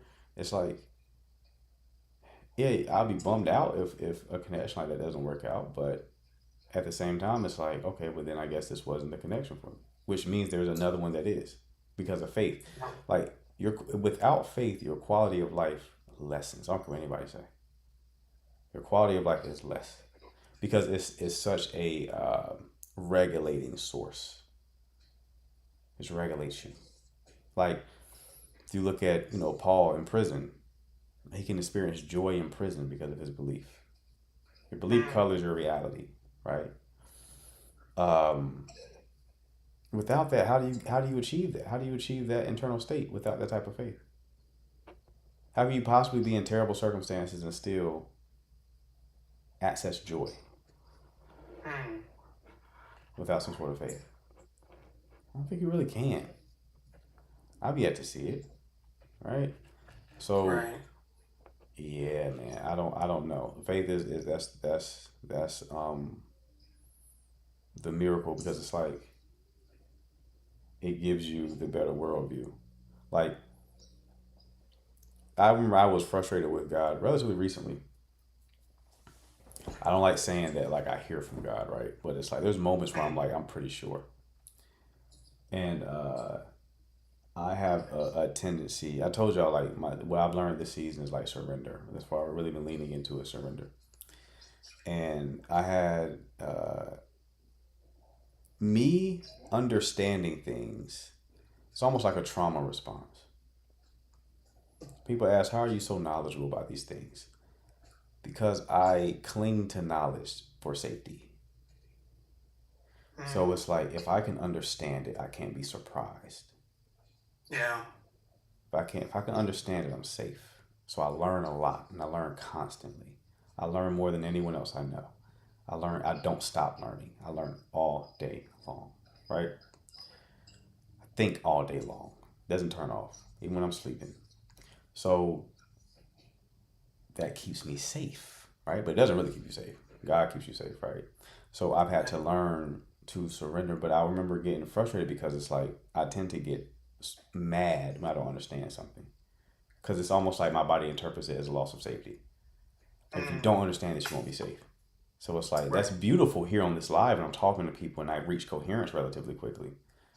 But it's a bad experience internally when I'm like in my personal life and I don't understand something. I'm like, I'm getting frustrated and I'm getting mad about it. So I remember being mad about like what God was doing in my life, right? Like, what are you doing? What are you working on, right? And I remember hearing that you're trying to understand my ways, but you will never understand my ways. He said, instead, you should trust in my character, right? That's what I heard. Because, God cannot lie and God's promises must be fulfilled. So if he's spoken a promise over your life, even if it looks like it's not happening, if he said it, it's going to happen, right? And the way I understand it is God gives you the desires of your heart, right? What that means is you don't get everything you desire. It means if your heart is aligned with his, that means his desires are your desires and he'll give you those desires. Doesn't mean every desire you want you get. No, it's like if you are in alignment with him and his will is not your will, the desire that is birthed from that will be the desires that you get access to, right? So if you're connected, you got your vertical alignment on point. You're connected to him and you're surrendering your life to him. And he doesn't remove any kind of desires you have, and those desires are still there, it means it's in alignment with his will. Okay. Which means it will come to pass. As long as you are obedient. As long as you are obedient. Right? So that gave me a lot of peace, being like, oh, I'm not supposed to understand. Because that's like a growth phase for me. It's like being okay with the ambiguity of not understanding. And then trusting in his character, which is if you read the word, right? If you read the word and then you know what his promises are and you know his character, you know him, and you've cultivated intimacy with him, with like talking to him. Like even how I pray now, I'll use the car to talk to God, just like casually, like a friend. I learned I learned it from Kendrick Lamar. Like I saw him to say in an interview. I never thought of it like that. I would always do it formally, right? So I would treat it like a casual connection. I still have reverence and all that kind of stuff, obviously, but I'll treat it like that because it made it so I would talk to him more, and that's what he wants, right? And to where I'm at now, I'm very needy. I don't include God with everything. I'm like, what video do you want me to make? Like, what do I need to talk to them about? What should I say on live? What should I, who should I date? Should I date this person? She good? Right? And sometimes you don't get an answer, but it's like you still include him in the process. Right. Because starting to consult with him. Right. If you build anything off your flesh, you have to maintain it with your flesh. So if his hands isn't in it, then his hands won't be in it. So it's like anything that I build, whether that be a relationship, whether that be a business, right? Style of dress, everything. What do you think, big dog?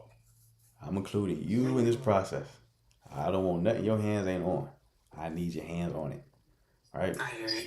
So anyway, back to regulation. That is the best regulation strategy that I've seen, is intimacy with God. aka Jesus Christ. People like to say God and they don't mean Jesus Christ. Jesus Christ, who we're talking about. So you have to have that intimacy and that connection, and I have to include that more in my content, because I feel convicted sometimes where it's like I'll give these worldly answers and it's like, but I know the real answer though. You know what I mean? Yeah. I know the real answer. So I let it rip from time to time if I feel the need to bring God into the conversation. Right. I just let it rip. I don't even question it. You know?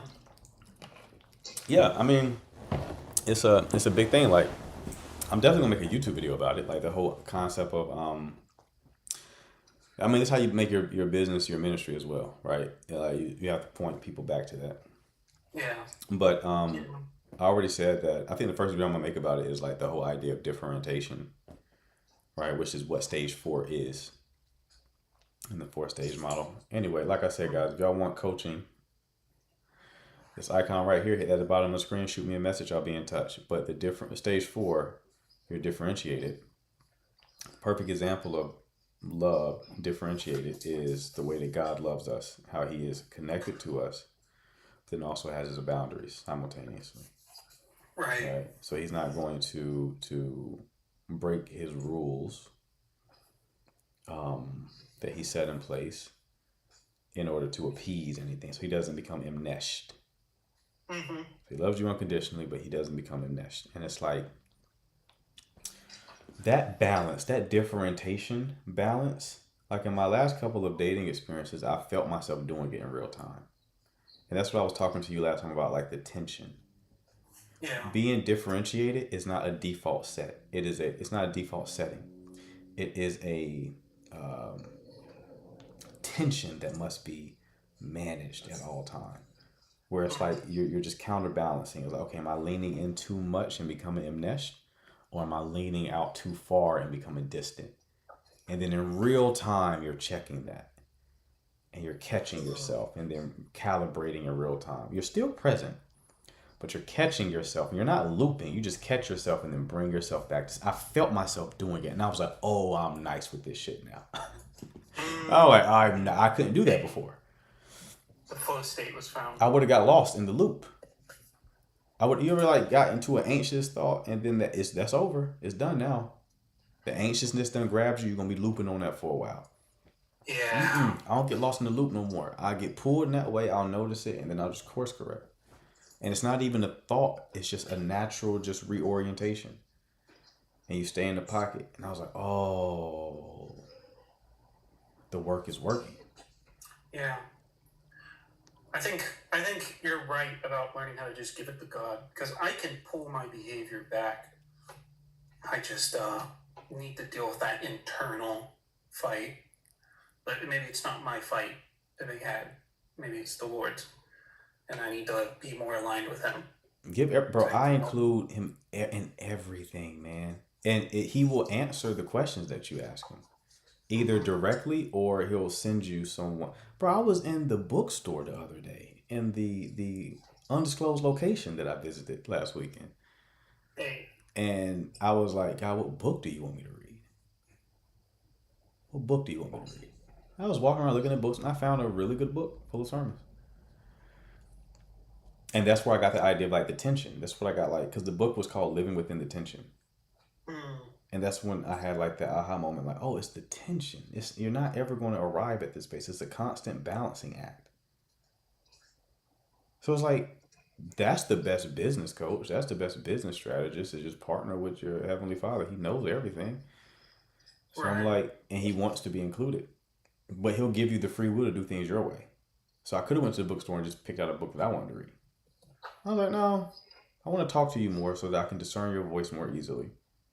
So what book do you want me to read, right? And I just walked around the bookstore and picked up different books. Because it takes practice to kind of discern God's voice. Yeah. I don't really feel like I hear his voice. I see signals. I see signs. There's different ways. Some people, look it up on YouTube. There was a video I saw about this. It was real good. It was like the 4 ways to hear God's voice, right? And she had like 4 different like ways. And one was One was audibly, people like hear something, right? Another way was feeling. Okay. Feeling was another way. Another way was vision, so like dreams and just mental images. And then the last way was a knowing. That's how I hear. It's a knowing. I know when I do it on these lives. I'll be listening to people, I'm like, I know this is the answer. I can't tell you how I know. Remember Shorty who was this was last night, who I said, how long ago did you end this relationship? And how long it take you to get into a new one? And then she was kind of stumbling. And I was like, no, you hopped from that last relationship immediately into this one. Yeah. I didn't know why I knew that. That happens to me a lot. I'll come to a conclusion. I don't know how I got there, but then I can reverse engineer the data. As I'm talking, I'm actively reverse engineering the data. The insight came first. It's not like I'm like, okay, this, then that, then that means no. It's insight. Now let's make it make sense. So I was like, you treated this guy as a backup plan and you hopped to him and it didn't work out. That's why you stayed so long, because you didn't have another plan, right? And I was like, now I can't say that that's true, because I can be wrong. I'm not omniscient, right? 100% could be wrong. I was wrong with the PR situation. I told PR to leave Shorty alone. And he came back, and I now see that she has capacity. So now I want to update my model in real time.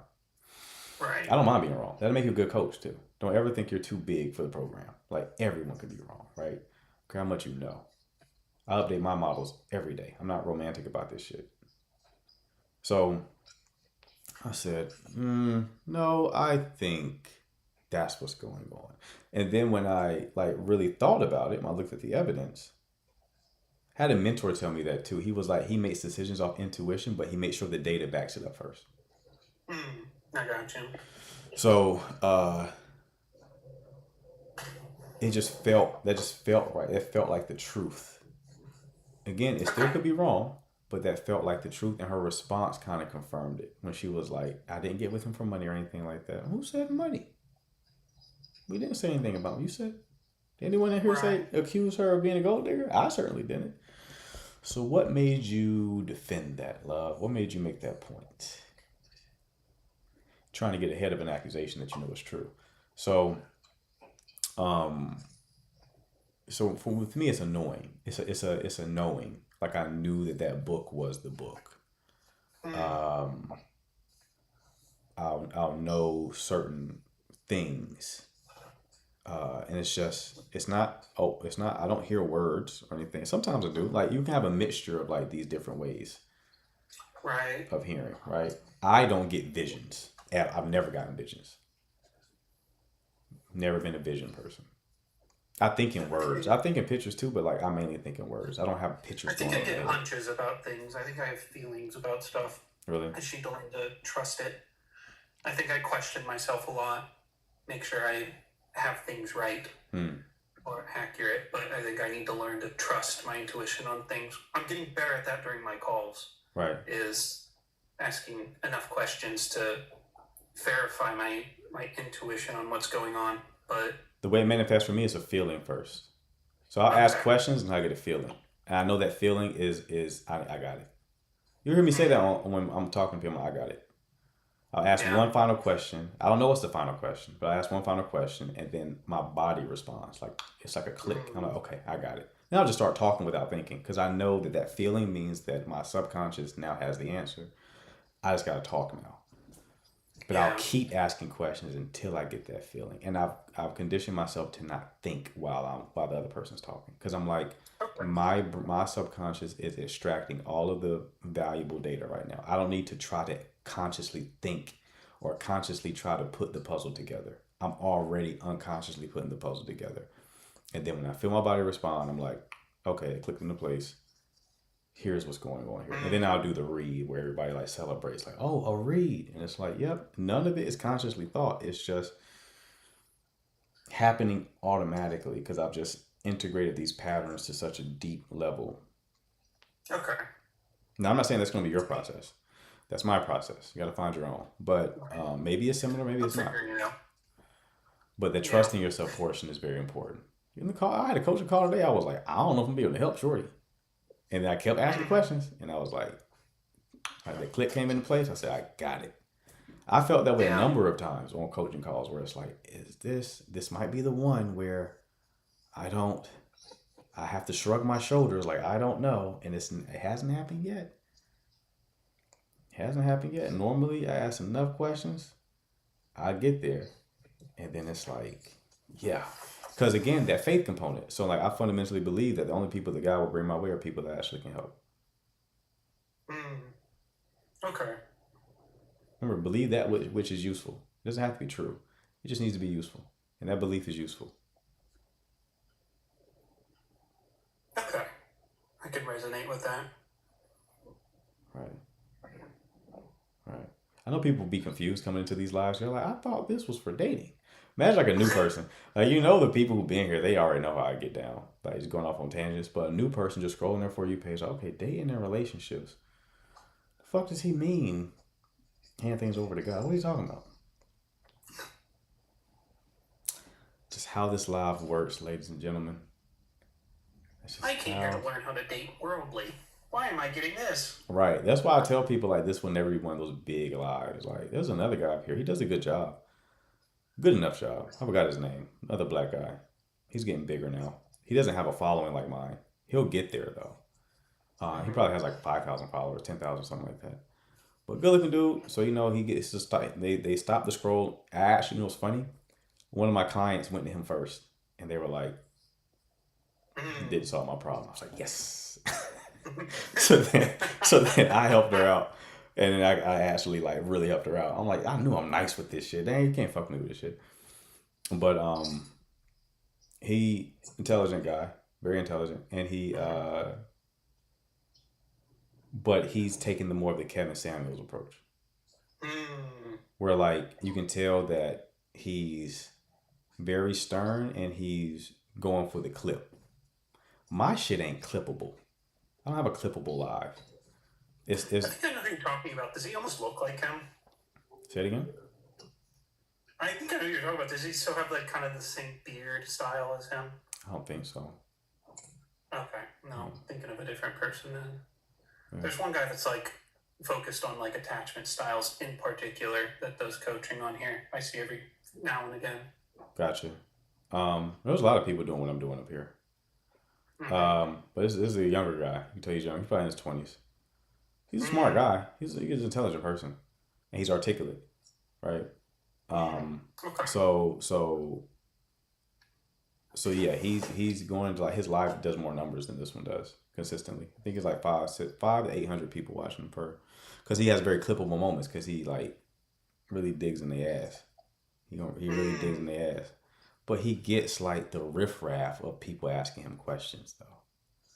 Yeah. You don't really get that here. This is a high signal live. So I don't mind not having like the biggest numbers. I don't care. I'd rather have people who quality over quantity. Right, high vibe people. There's no shade to his because he's going to build.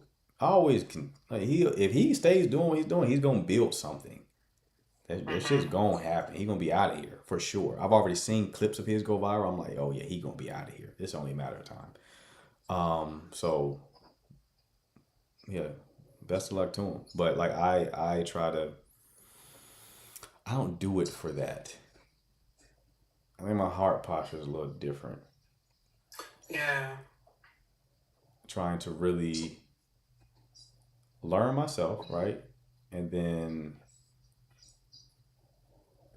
give a lot of value. Because I believe this is like planting seeds. Yeah. It's like you're just planting seeds, right? It's my job to plant seeds. It's God's job to control the harvest, which is again a regulating thought. Instead of being anxious about the harvest, it's like that ain't even your responsibility. You ain't supposed to be worried about that. You're supposed to be planting seeds. So it's like, I told my sister that not too long ago. She was anxious about like career stuff like that. I'm like, just plant seeds. That's your job. Just plant as many seeds as possible every day. That's Proverbs talks about that. You don't know which one is going to sprout. So just plant a lot of them hoes. Just plant a lot of them. One of them going to take root. Yeah. Just keep going. Keep touching people's lives. Keep putting value out there. Keep putting good energy out there. And eventually everything will fall in place. I feel that. Yeah. Day at a time. Seed at a time. That's right. That's right. All right, brother. I'm going to go ahead and wrap it up. Yeah. Appreciate the chat. It was good talking to you. Likewise, man. Always a pleasure. All right, people. I'll catch you later. All right, Chief. All right, people. I'm about to get out of here, but if you want your 1 hour coaching call with 2 weeks of DM support, it's the icon right here, Service Plus. Hit that at the bottom of the screen. Shoot me a message. I'll ask you about your situation. If I can help, I will send you the link where you can book your call. Okay? If I didn't get to your question, I will get to it tomorrow. I'll be live again at noon Eastern time. Appreciate the mods. Appreciate the chat. I will see you all tomorrow. Y'all take care.